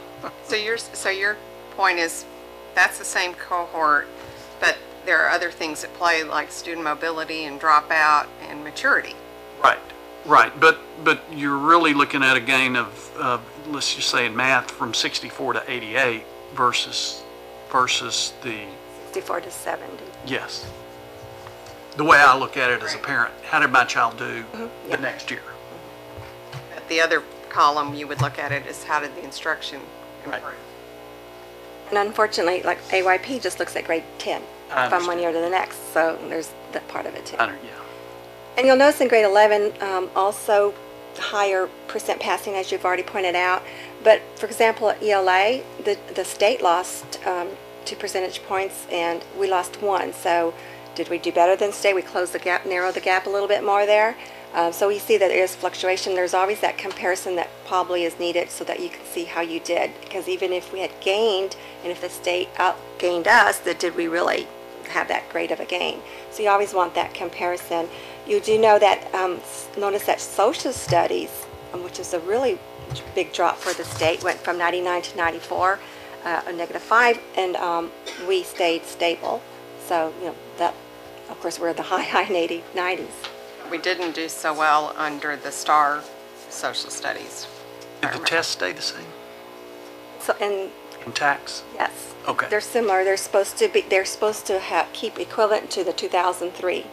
It's always gauged out there. And that's one of the differences in the STAR. I didn't mention that at the beginning. It's being aligned to be college ready. So we did start with the EOCs being standardized, or we had the performance targets, sort of hopefully based on SAT, ACT, college ready. You're prepared to graduate, or be ready to graduate from high school to go into college, and then they're coming down to the 3-8 and aligning them. And so they're going to be aligning them, and they'll continue to align them over time. Whereas tax was aligned that first 2003, and each test has been comparable to 2003. So it is different, but and more college readiness indicators. The same curriculum, same standards, but they're testing more of the readiness standards versus the, I forgot, what's the other one called? Supporting standards, whereas tax might have had more supporting standards. And so so we're looking at the standards and really keen in on those readiness, knowing that those are the ones that are going to be tested on. So Overall, this looks good, right? I mean, in Or- almost every category, by Yes. and large. In a tax world. We've closed the gap. in the tax world, yeah. So this year there will not be a tax 10th grade, but just 11th grade. And those 10th graders will take the EOC. And then we'll phase out the 11th grade the following. Next year. I might add that those scores, like recall, that's where we made all the cuts. Secondary level. So they were doing it with less people. We had a great superintendent at the time. Not that we don't have one now.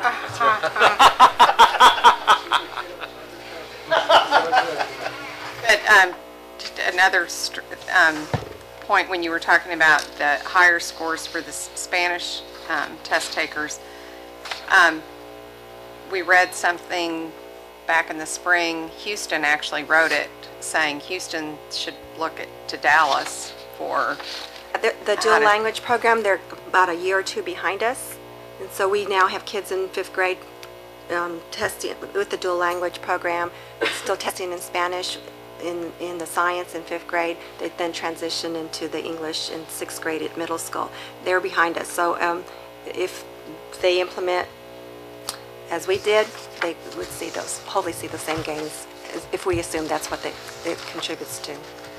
But in terms of STAR versus tax, I happened to watch the board briefing online when you presented this to the board, and the board had a lot of concerns about the STAR results being behind the state average.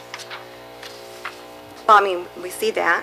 There are a few points, and we don't really know what it means until we get that passing standard, because some of those items are more rigorous than others, and so it's just not they have to look at all the items, and then they pull that passing standard or scale score it.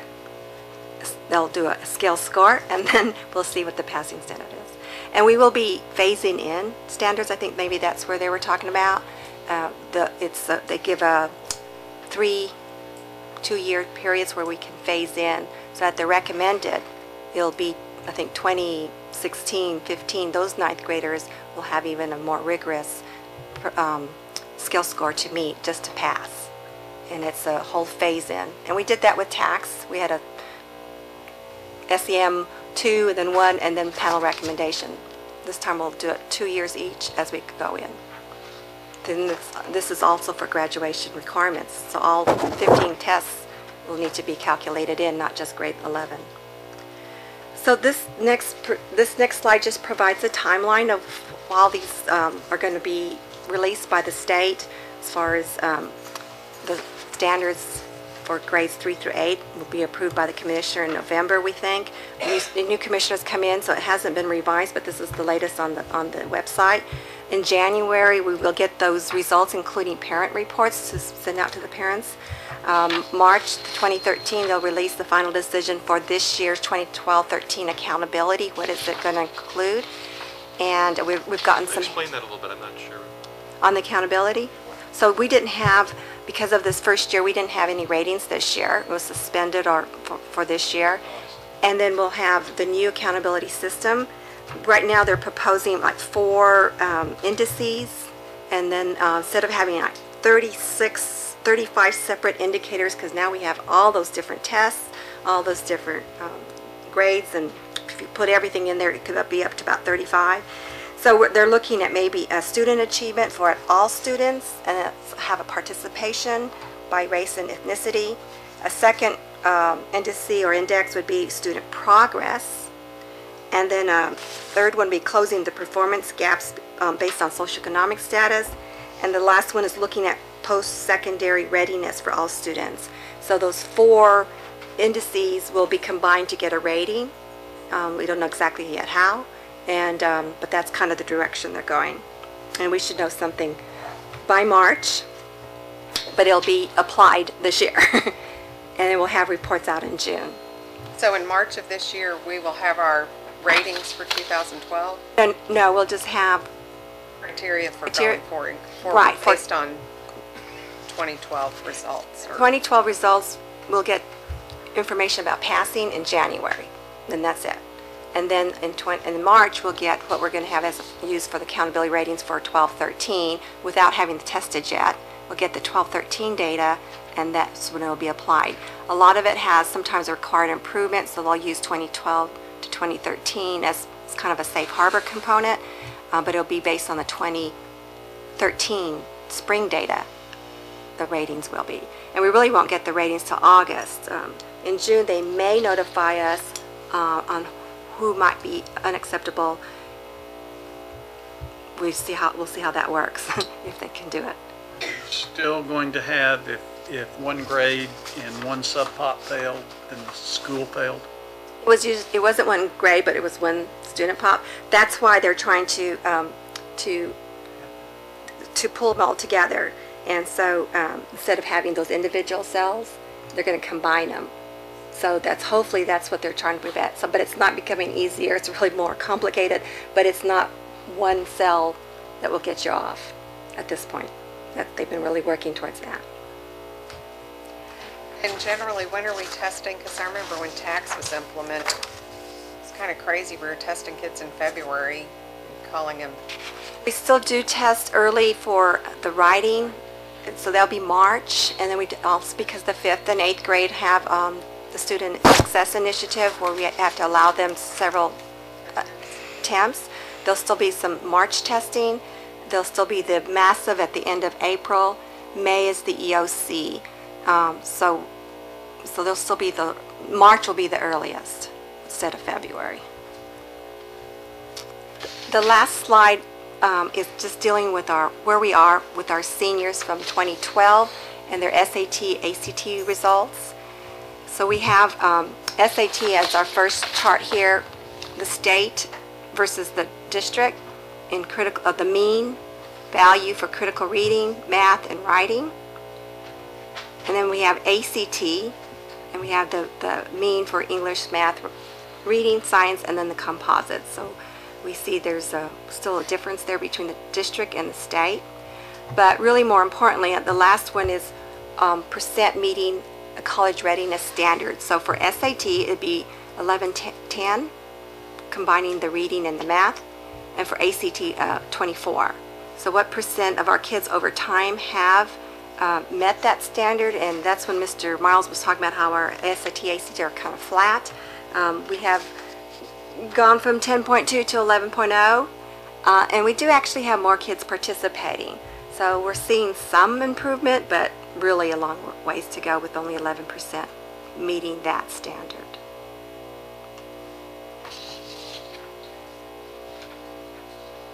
One of the things that's been a concern is the number of days students spend in testing, either full testing counts or benchmark testing. Is there a difference this year as we increase or decrease the number of tests and testing days that students have? We are looking at that.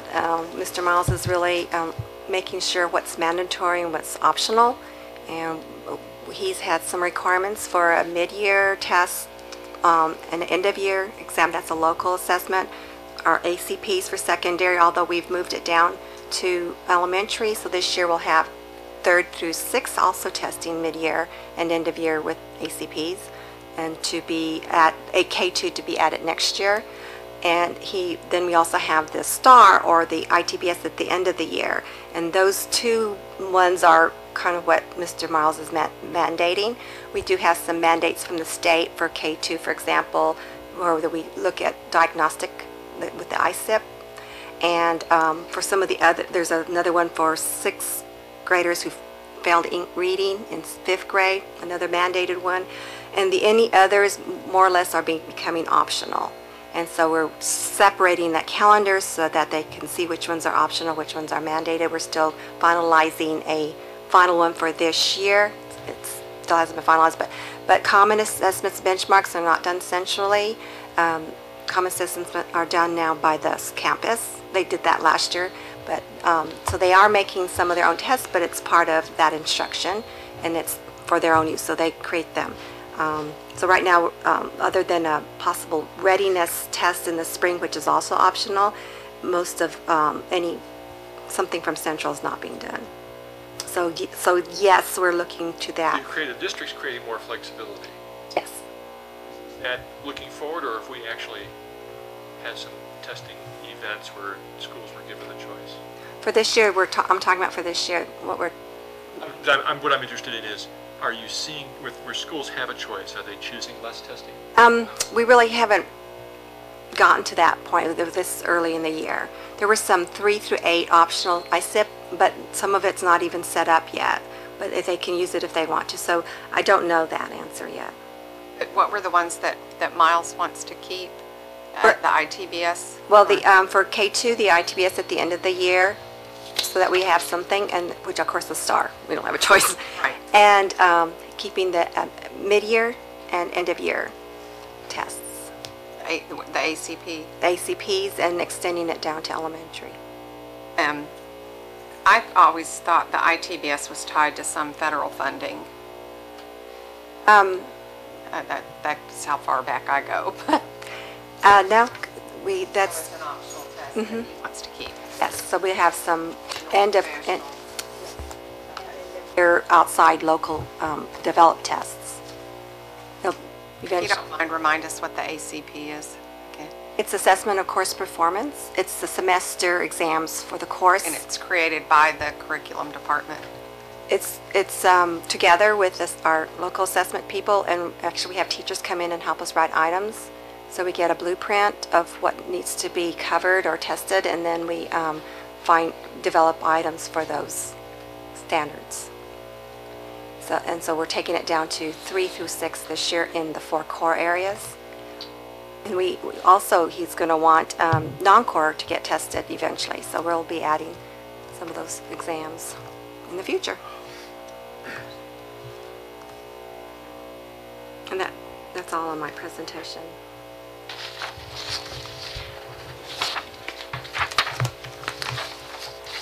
Really introduce myself. I know Louisa and I've known Jim. I think my daughter and your son we've known each other since their kindergarten, and they're second year college. So, and I've known Louisa from even attendance boundary things. So, but I'm Cecilia Oakley with Evaluation and Accountability. Just FYI.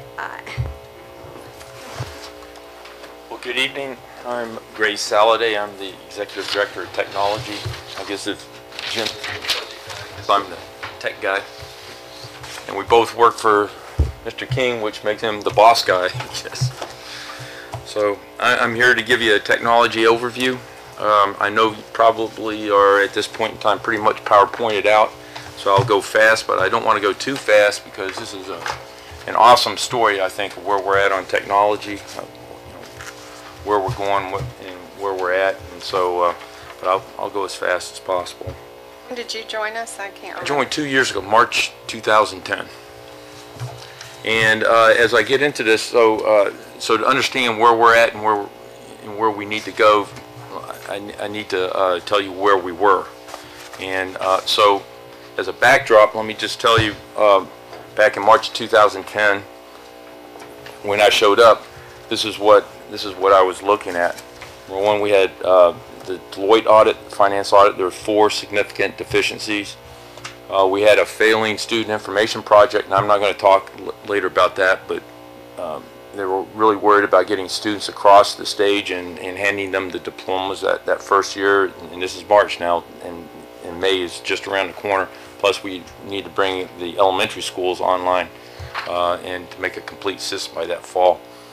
And that all happened, everything happened just like clockwork, and after September of 2010, I don't think you really heard anything about the student information system, but I'm not going to go into that later on.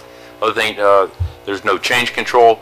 Processes were happening out of control. We're adding things to our finance system, our student systems, everything just whenever, willy-nilly, whenever they wanted to do it, they just did it in the middle of the day, whenever, with no thought process behind it, no control process behind it.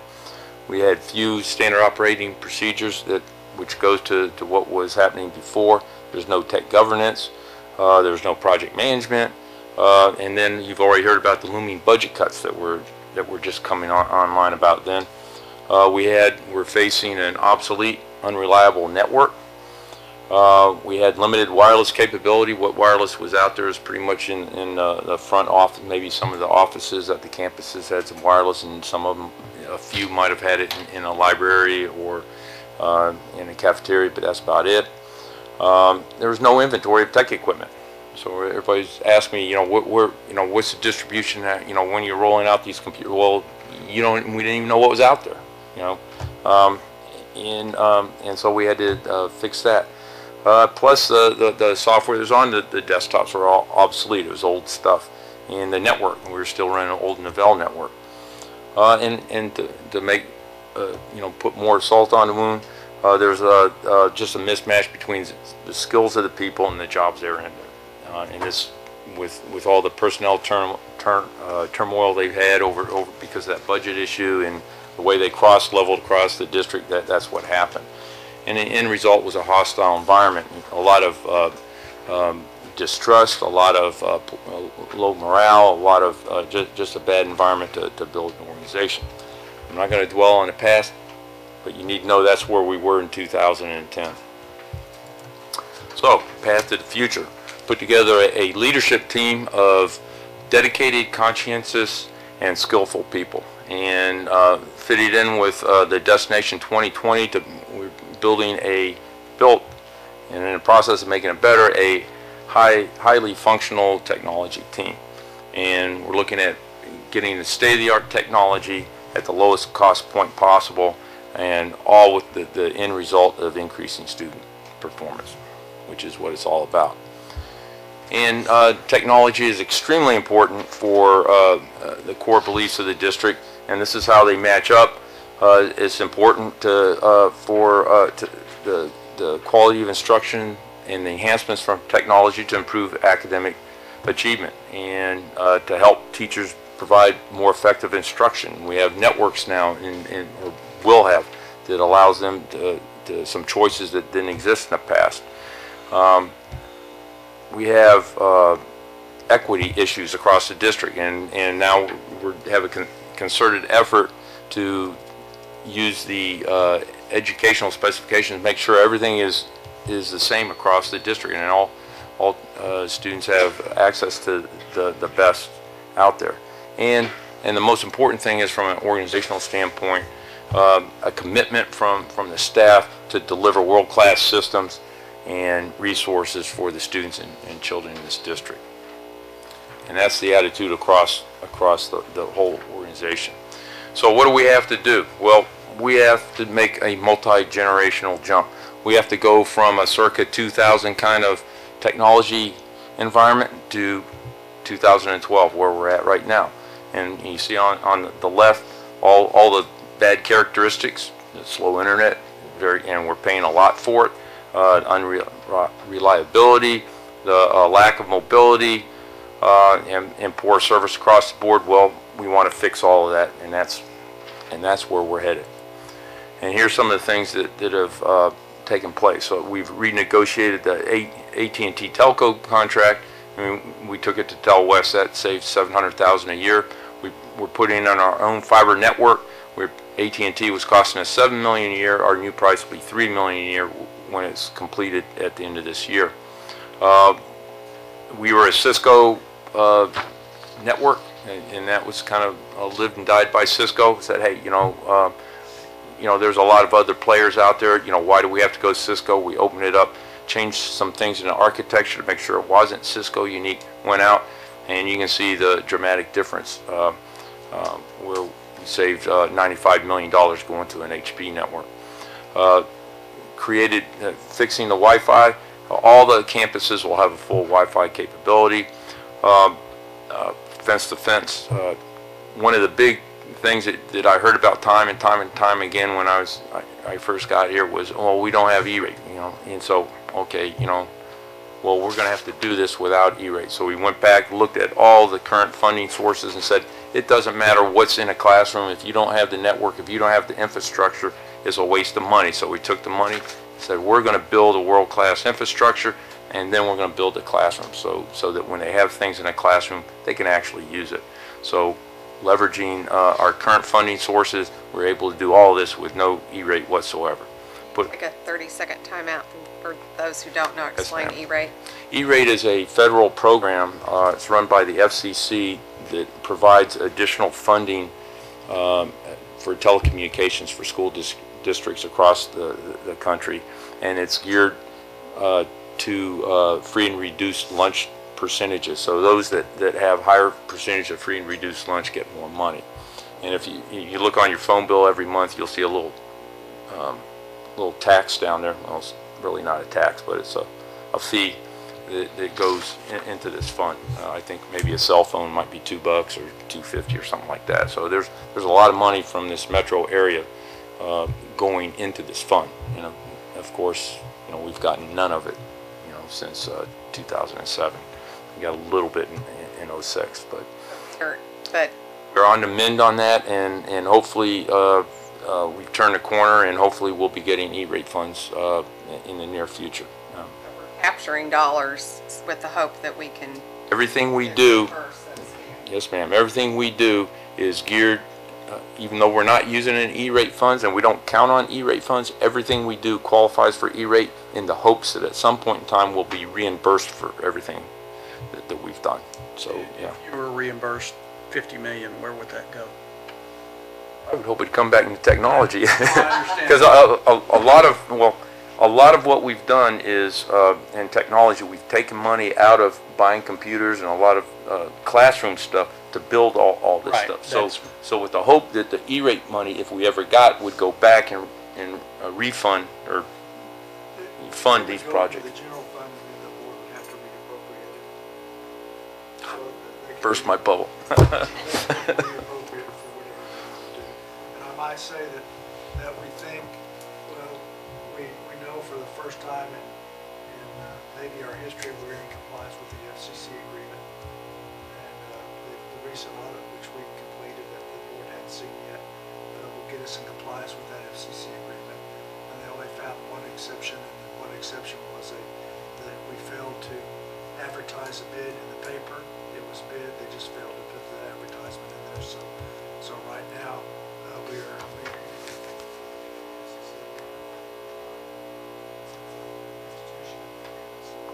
So that's a good sign.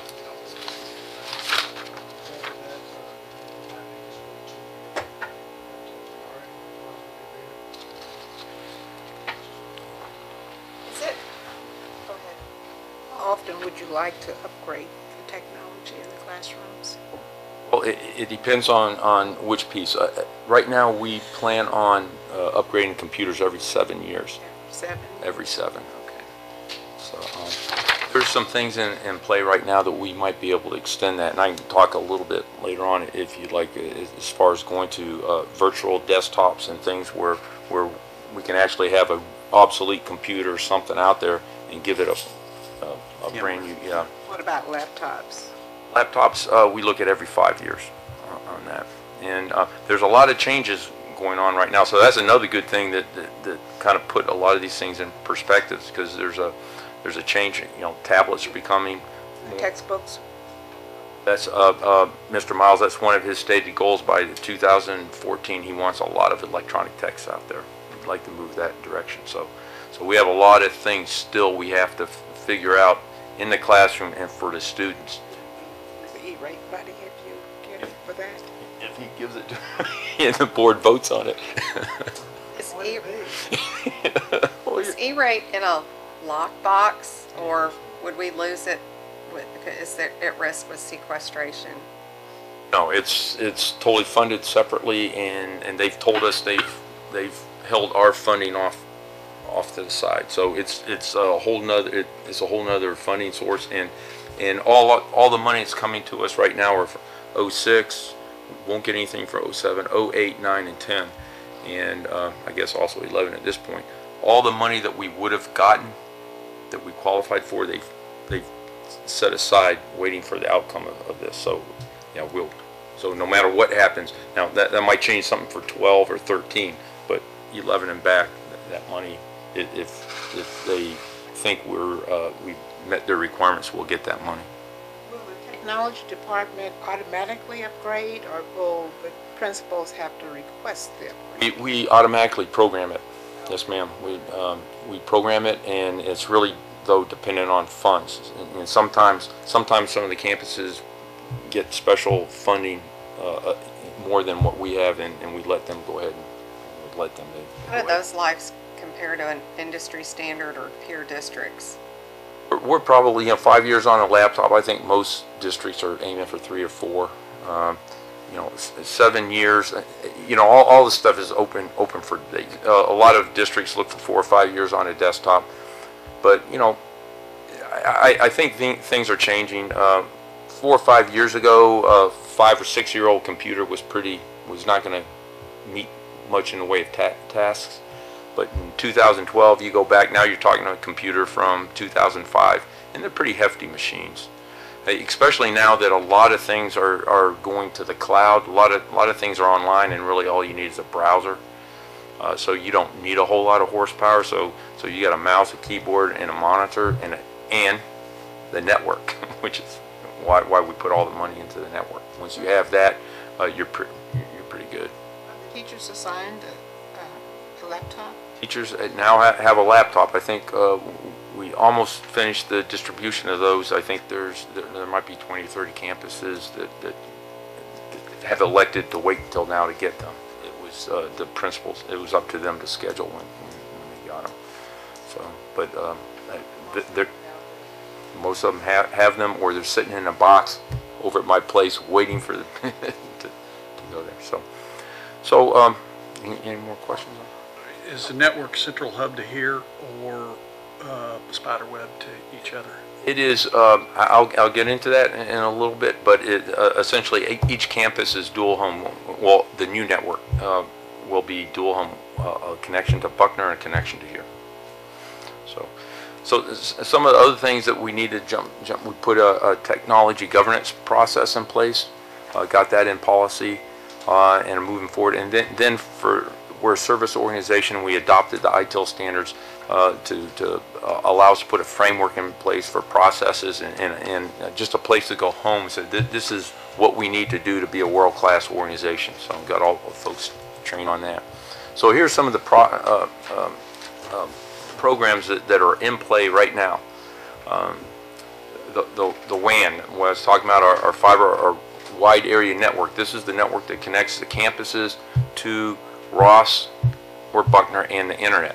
It's currently, and this is kind of interesting, it's the largest fiber project in the United States right now. It is the largest project ongoing right here in Dallas, and it's they're laying about 2 miles of fiber a day, and it will be completed in June of 2013.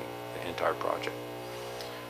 So are there some schools that are now wired and seeing the results, or is it? There is, this all because we couldn't get started until this started, because we're protecting for E-rate. We couldn't get started till 1 July, and there were a few other complications I won't get into, but all that's happening now.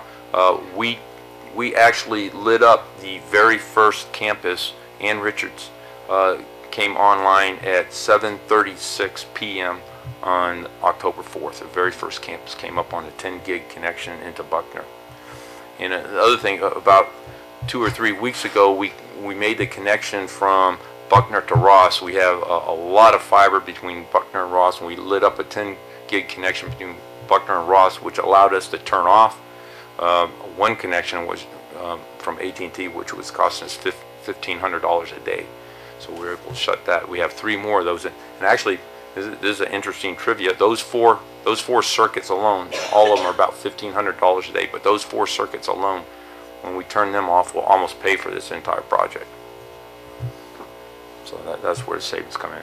Then campus wireless, we'll have the largest K-12 wireless network in the state of Texas, and that will be done by June 2013 as well. The data center upgrade, that's on process right now. Of course, if we lose the data centers, then the campuses can't get to the internet because everything comes through there. So we're trying to make the data centers as fault tolerant as possible. And just to give you a clue, for example, there was a power outage last Friday that took down Ross, and which would have taken the campuses out, and luckily it happened early in the morning, so it didn't impact them. And then last Saturday there was a big power outage, took out Buckner for a day and a half.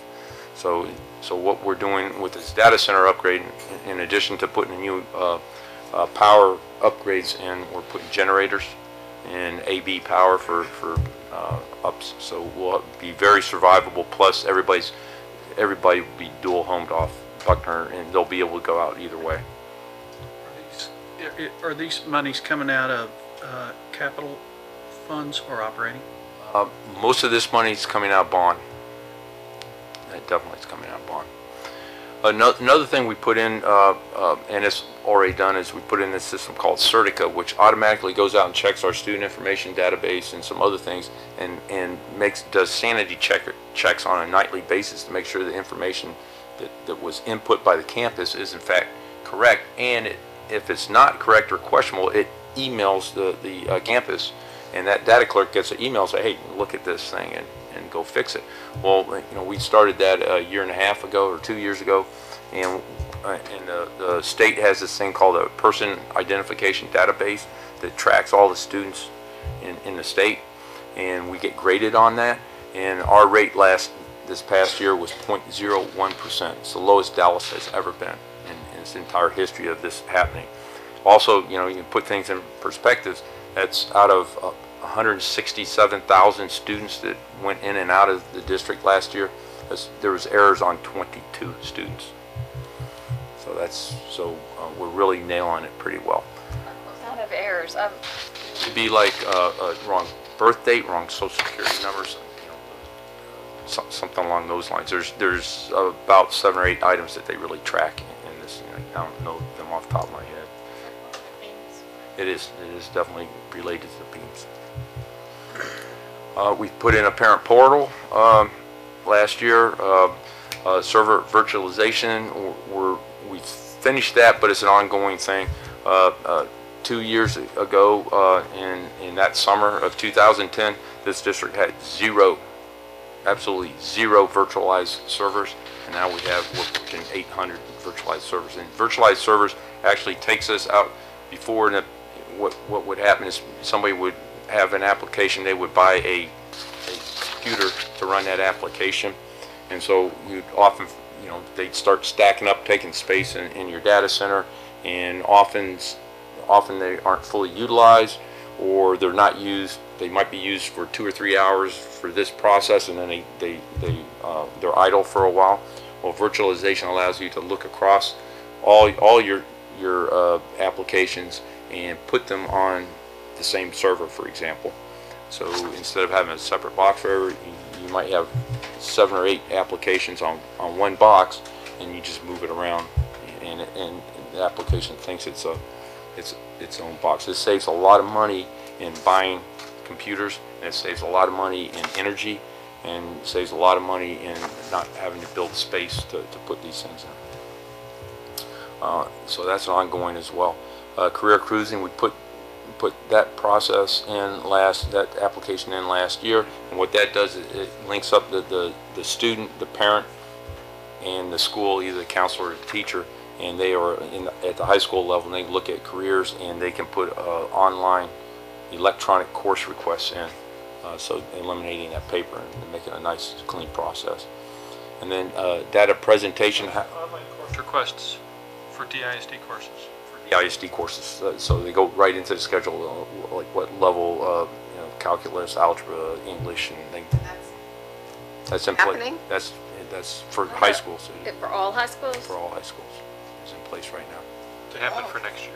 It actually happened this past spring. Really? Great. As a parent, that's real interesting, since none of us, I haven't heard of it. I mean, we didn't do it at our school.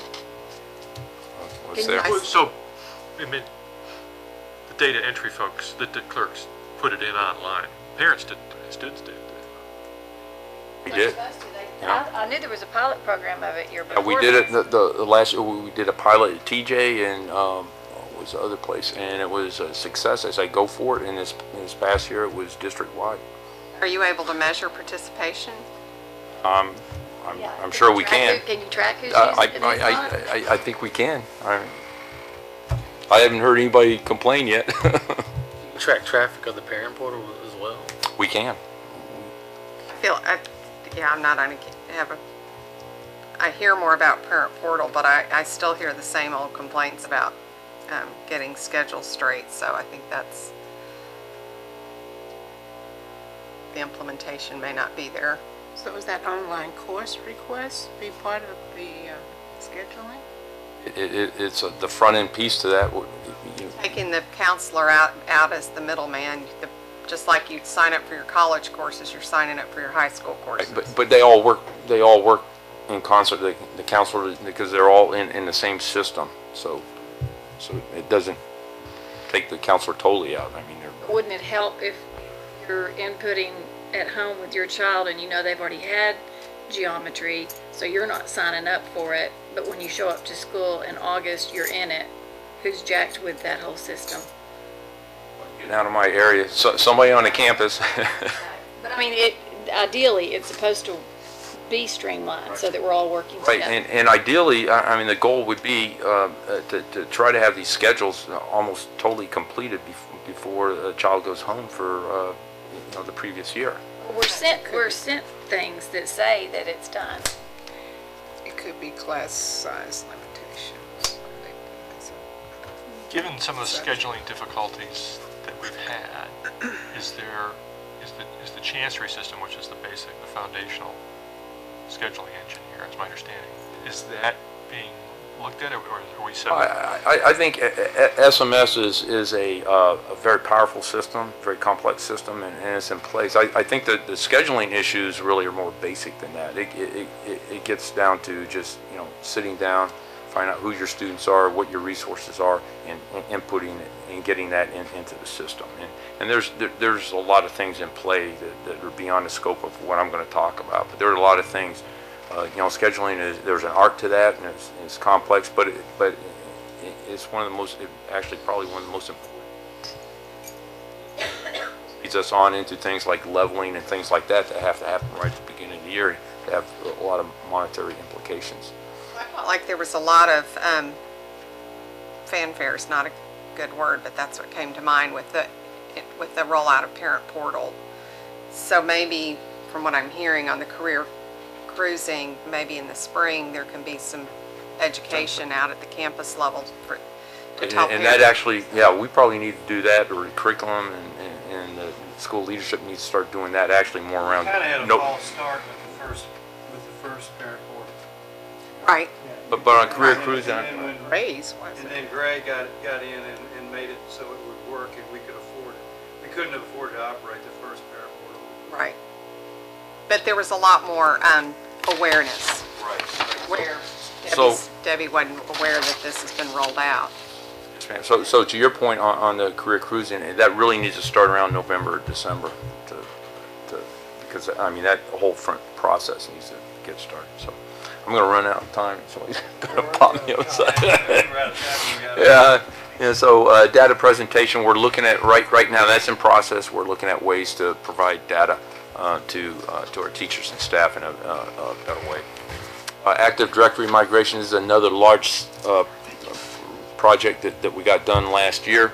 This was very important. It moved us to a modern network operating system, and besides saving us $700,000 a year, but it also set the stage for us to be able to do a lot of advanced things such as single sign-on. So one of the big problems we had in the past was all these different applications out there had their own password, and everybody, I forgot this password, I forgot that password, and so after we did this Active Directory migration, which we had to go out and touch over 70,000 devices over the course of the year, and you do the math, the 70,000 divided by 40 people over 365 days, and there's some people humping on that, but we save a lot of money on it. But now we're synchronizing the password, so a teacher comes in, they only have to remember one user ID and password for most things. The student information system, the grade speed, the email, the network login, my data portal, those things are all those passwords are synced up. And there's a couple other big ones we're working on right now. One is the Oracle password, and one of them is the benefits password. And that the benefits will happen sometime this fall. It was written into the contract. DP has to make that happen. At Oracle, there's a couple complications on that, but we'll get that one done as well. Remedy Force, this is a service software package that allowed us to automate our change management process that we put in place. So that's all electronic now. Incident management, it also allowed us to move incident management out to our customers and the teachers and staff. Now they can input a trouble ticket directly into the system. They'll get a ticket number, and they'll be able to track the status of that ticket without ever calling the help desk or doing anything. And that makes our service guys more accountable to them. Same thing on service management. That's a growing thing. It went live here a couple weeks ago, and this allows people to put in requests for, I need to move a computer from A to B, I need to move a phone from A to B, I need a computer drop or something like that. So that's starting to be automated, and we have a couple other pieces where we want to actually automate it right to the contractor and right to the budget, so that it even bypasses us. ID Smart project, that's in initial planning stages. What this will do, it'll standardize the ID cards across the district for students. It allows for, it'll look at access to campuses. It'll also look at a cashless environment. We want to look at that where students can just put money on their card and they can buy something with that as opposed to carrying a lot of money around. And also a passive attendance taking. So we have that in place, or going to be in place. The virtual desktop, kind of mentioned that. We have a pilot ongoing with that, but in addition to allowing us to use these old computers out there, it'll also allow us to provide a full Windows desktop, for example, to a tablet, an iPad or something like that. So people can run around with an iPad and they can use it like a PC. And another project to go further than the online course registration is online student registration, and hopefully we'll have that on tap by January, where you don't get these mountains of paperwork and all. The people waiting.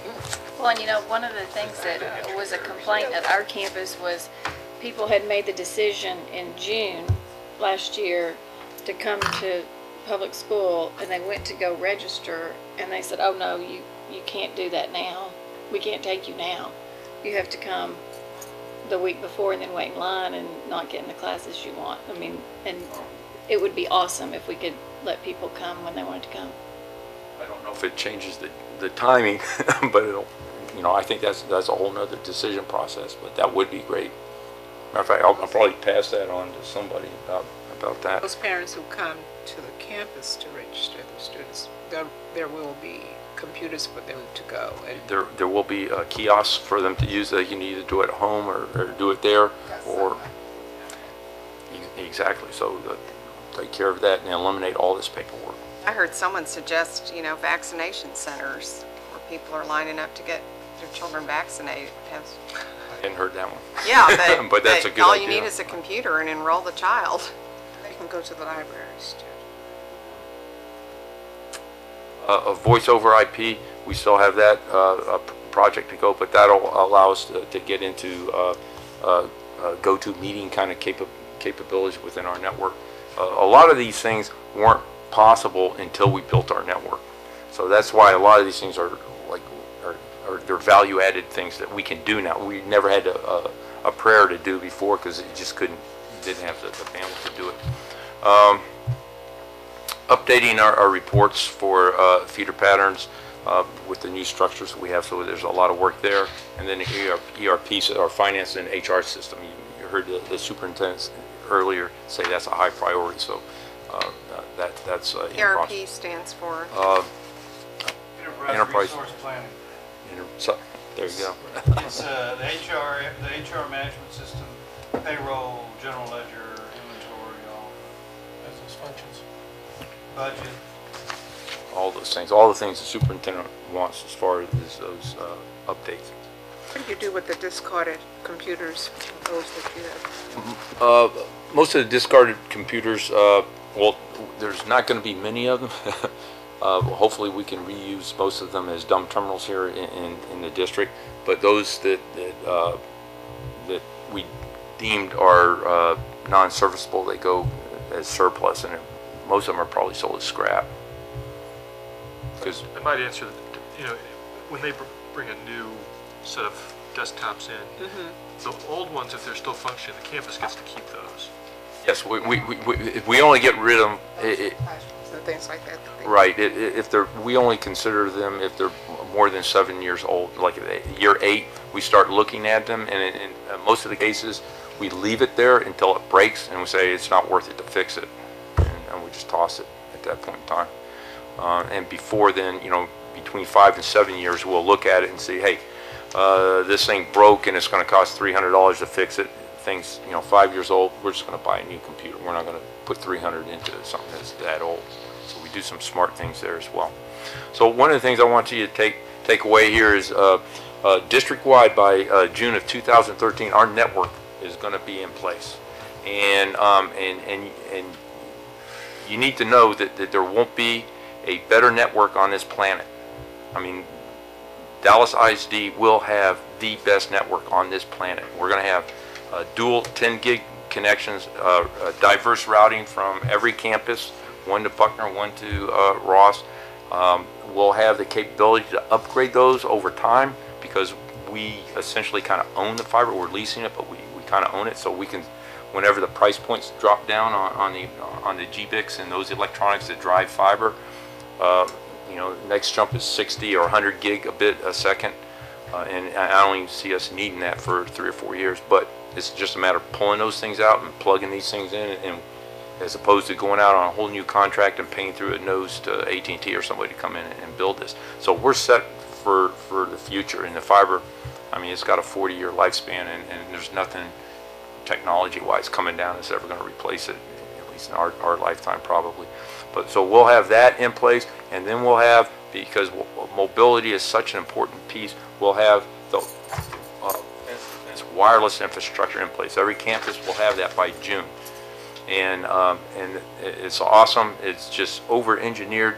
It will allow every single student to bring in a smartphone or their own laptop or use a district laptop and all be on the network at the same time. That's how powerful, that's how robust it is. And it's designed agnostically. It doesn't matter what the device is. It could be iOS, it could be Android, it could be anything. We designed it to work with any standard out there at this time. So that's something to be proud of here in Dallas ISD.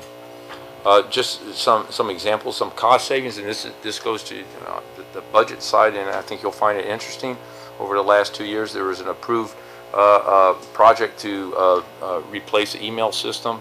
It was a $27 million project to put servers, storage, and all that into Dallas ISD to replace our old Novell system. Trashed that, and we took our email to the cloud for $250,000. So, and that took less than 3 months to implement that. So, and that happened in last summer. So, that's $27 million in savings. Here's the other one. We already talked about this. Instead of spending $150 million on our network, we're only going to spend $55 million on our network. This is. There was a project, another approved project to put DNS servers out at every campus, and trashed that project, and we put everything virtualized centrally, and it cost us $138,000 versus the project we canceled $1.6 million. Not to mention all the logistics and energy that would have gone with that. That's the $138,000 a one-time cost, or is that one-time cost to build the powerful servers enough to take all those other $1.6 million servers?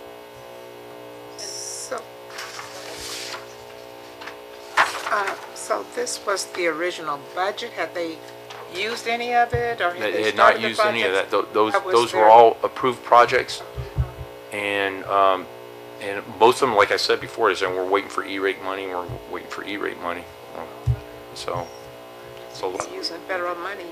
Would that have been the right thing to do at the timing of the approval? I think these virtual servers. I never would have considered putting a DNS server at every campus. I mean, that means you got to go repair it. You got to make sure there's a UPS now running on it. You got to make sure there's a closet with cooling for it. I mean, there's all kinds of headache. I mean, I never even thought of this one. So I would have put it from the way I did it right off the bat. Some of them were because technology improved circumstances. This is one that just shouldn't have been done. Shouldn't have been approved in that fashion. So here's what we're going to realize here is annual data services costs that I mentioned, $7 million to $3 million with our new network.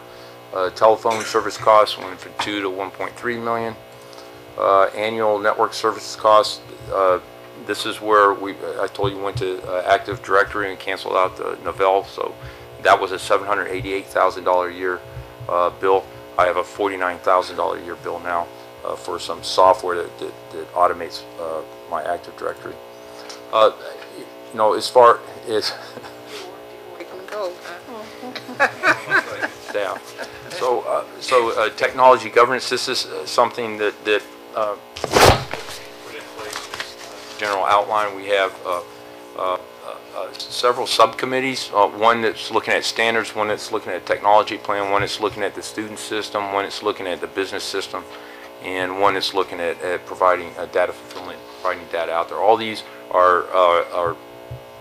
have members that are from the different areas, leadership, curriculum, you know, all those school campuses have people on either principal or vice principal, somebody sitting on each one, the ones that mean something to them. And then all this feeds into our governance process where we can control where the technology is going in the district, so make the most efficient use of the technology resources that are out there. Are they installing smart boards? There's another, I didn't even make this briefing, but there's a digital classroom project that is installing smart boards or smart, they're really not smart boards, they're smart projectors. A smart board is a brand, but what we're doing is we're putting a projector that has that capability. So those are going into eventually every single classroom, but we only had money on this bond to go to 25% of the classrooms. So I think to this date we've installed around 1,800 classrooms, and you know, hopefully there will be another bond, or we'll get E-rate money and they'll come back and fund this, and we'll finish the classrooms. But that digital classroom includes that projector, includes an audio system, includes a document camera, includes a cart that can be move around in the classroom wherever the teacher wants to actually teach from. We got that flexibility, and a laptop on top of the cart that ties it all together. So, and we can monitor all that remotely. So, and finally, that's the end of the thought. But hopefully I gave you a flavor for some of the interesting things that are ongoing, and really I think it's a good. I think Dallas is in a good place technology-wise. I mean, we have other things we need to do, and we need to keep growing and evolving from this point. But I mean, it's a fast-moving train, and we got it started, and the biggest thing is getting off that inertia and getting things moving, and it's definitely moving. Yes, sir. So a number of these things on your plate here are going to be completed in June of 2013. Undoubtedly, you're already starting to think about next year. What are the things that would probably be in your budget, or you'd hope to have in your budget for next year? We're gonna focus more on a class. Now we got the infrastructure in place to support whatever somebody might want to think of doing in a classroom. There are some pieces to the network we have to complete. Right now, I said we built out the network, but we got a path from the wireless all the way out to the internet. But we still have wired connections out there. We have switches that are out there, and oh, by the way, that's included in the 55 million. But that's an unfunded piece of it. We have like a lot of ancient switches out there that are 10100s, so that kind of limits what we can do in the classroom or in labs. We also have a lot of POE stuff, surveillance cameras and things like that, and we don't have that capability in some of these. So there's some other changes we have to do that, but for the most part the focus just goes into the classroom. What kind of device do we get to that student, and then what do we provide that student application wise, the textbooks, the interactive kinds of things that they might want to be doing with that, the online assessments, those kinds of things. So I think the focus now is going to be where it should have been in the beginning, is what's happening in the classroom. So all this infrastructure becomes totally transparent to anybody out there, and now it's just a matter of, hey, I brought my smartphone in. Oh, guess what? I can I can actually hook up to something and do something in a class. So that's where I think the focus will be, and those other systems, those enterprise systems that help support teachers, the dashboards and those kinds of things. That I think the focus will be some of the things that Mr. Miles was talking about earlier, the ERP system. So a little bit of focus on that. So that's where it'll be. Most late, just 2 quick questions. Have we implemented a tracking program for inventory and all the other stuff? We do. We have. We use what's called Absolute Manage. So we put a kernel inside the CMOS on every single computer that's out there, and it kind of radios home. And matter of fact, if it walks and goes someplace, we can find it anywhere on the internet, and we can disable it remotely. Technology Advisory. I'm sorry. Sir. This Technology Advisory Council says consists of staff. Does that include teachers? It does. It does. We have the main council. I have one principal, one from the high school, one principal from middle school, one principal from elementary school, and then we have. There's some changes being done right now, but it should have one ED and one division person from leadership. That has an instructional technology executive director and so we try to mix it up and try to whatever like Dr. Rainier recommends, we'll put that in there. Whoever Dr. Smisko recommends, we'll put on there. Got some strong resumes in the community, on the community side. Definitely. At least one who also is a parent. At least one of your community members is also a parent that I know of. Yeah, we have a lot, and we're going to have another, I'm not sure the date yet, but we're looking at November, December, having another community focus group. So that's all I have. I thank you. I'm sorry to draw it out so long. Well, thanks for staying. And the last thing we have on the agenda tonight that we have is the previous Citizens Commission budget report, and we've included the report in your document with you. But in general, the only things we've really addressed is we took the Star Commission recommendation and the Budget Commission recommendation on vertical alignment, and in the Star Commission they recommended reducing span of control, which we've done. We've aligned vertically. Basically, we took about 130 current employees and released them and added back 100. So we saved probably around $400,000 or $500,000 in the general fund and a little bit of money in the federal fund through this reorganization process. So we've got now about 6 chiefs, 5 assistant superintendents, 21 executive directors, and we've divided up into feeder patterns in a vertical arrangement. So we've accomplished that. We also have started a training program which was recommended in the Budget Commission report, maybe not quite this way, but we've allocated $5 million to a fellowship program to train principals. I think we've got approximately 60 people in that right now. They're going to do nothing but train to be a principal all year.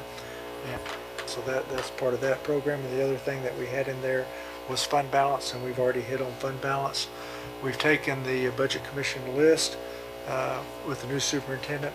He's allocated out to staff, and they're trying to determine what we're going to do with the remaining items on it. But that's it in a nutshell. That's the big items, and we'll be coming back to you with that as we progress through the deal. And right now, we're just kind of in that process. And I think that the first few months the superintendent was here, we focused on reorganization, and that we got all that up and going before school started. So right now, he's taking a look at the rest of the list to see what we will or will not implement. And based on the superintendent's remarks, our agendas, our future agendas are probably going to change a little bit. I'd like to turn to page 115, which is we have in there, which is November's. And what I was going to do is take over the information technology budget issue, take that off and take grants administration. And then Mr. Miles had 2 issues, Destination 2020 projects, and then the system the 32 system issues. So I thought I'd place those two with those.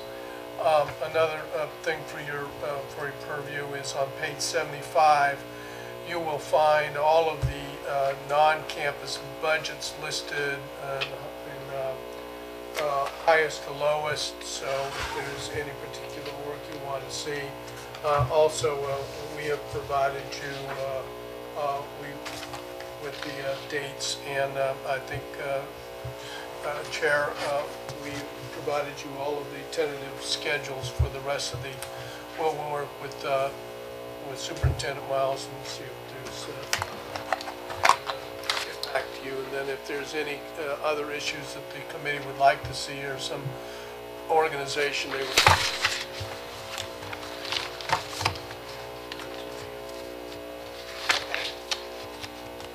Interested in those 32 items, if you go to Gerber website, they're already out there. Well, yeah, I'll throw this out to the committee. I mean, I don't know how quickly it'll happen, but I suspect, when are the 32 going to be presented to the board? Thursday. So, every board briefing is recorded. If you wanted to see it, even if you can't attend, you can watch it online. You can watch it live, but if you miss it live, I think it's still out there. I've never gone back to look. they're archived. So, possibly, let's throw this out, in terms of the use of our time, we could all take a homework assignment to watch it at some point before our next meeting. And then have questions for the superintendent, but not repeat the whole thing. But we'll still have to go over basically the same stuff we've gone over in the past, make sure everybody's familiar with what's in the budget and what we're planning and tie all of that. But the 32 deals are already out there if you're interested in looking at them. Posted at 3:45.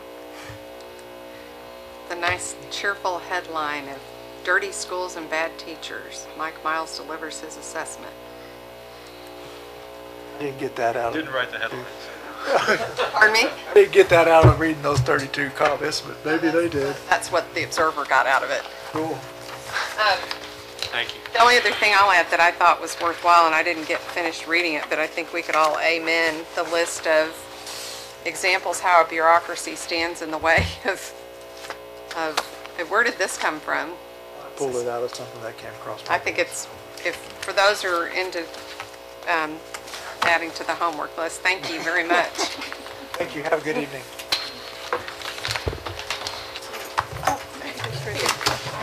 I like that R.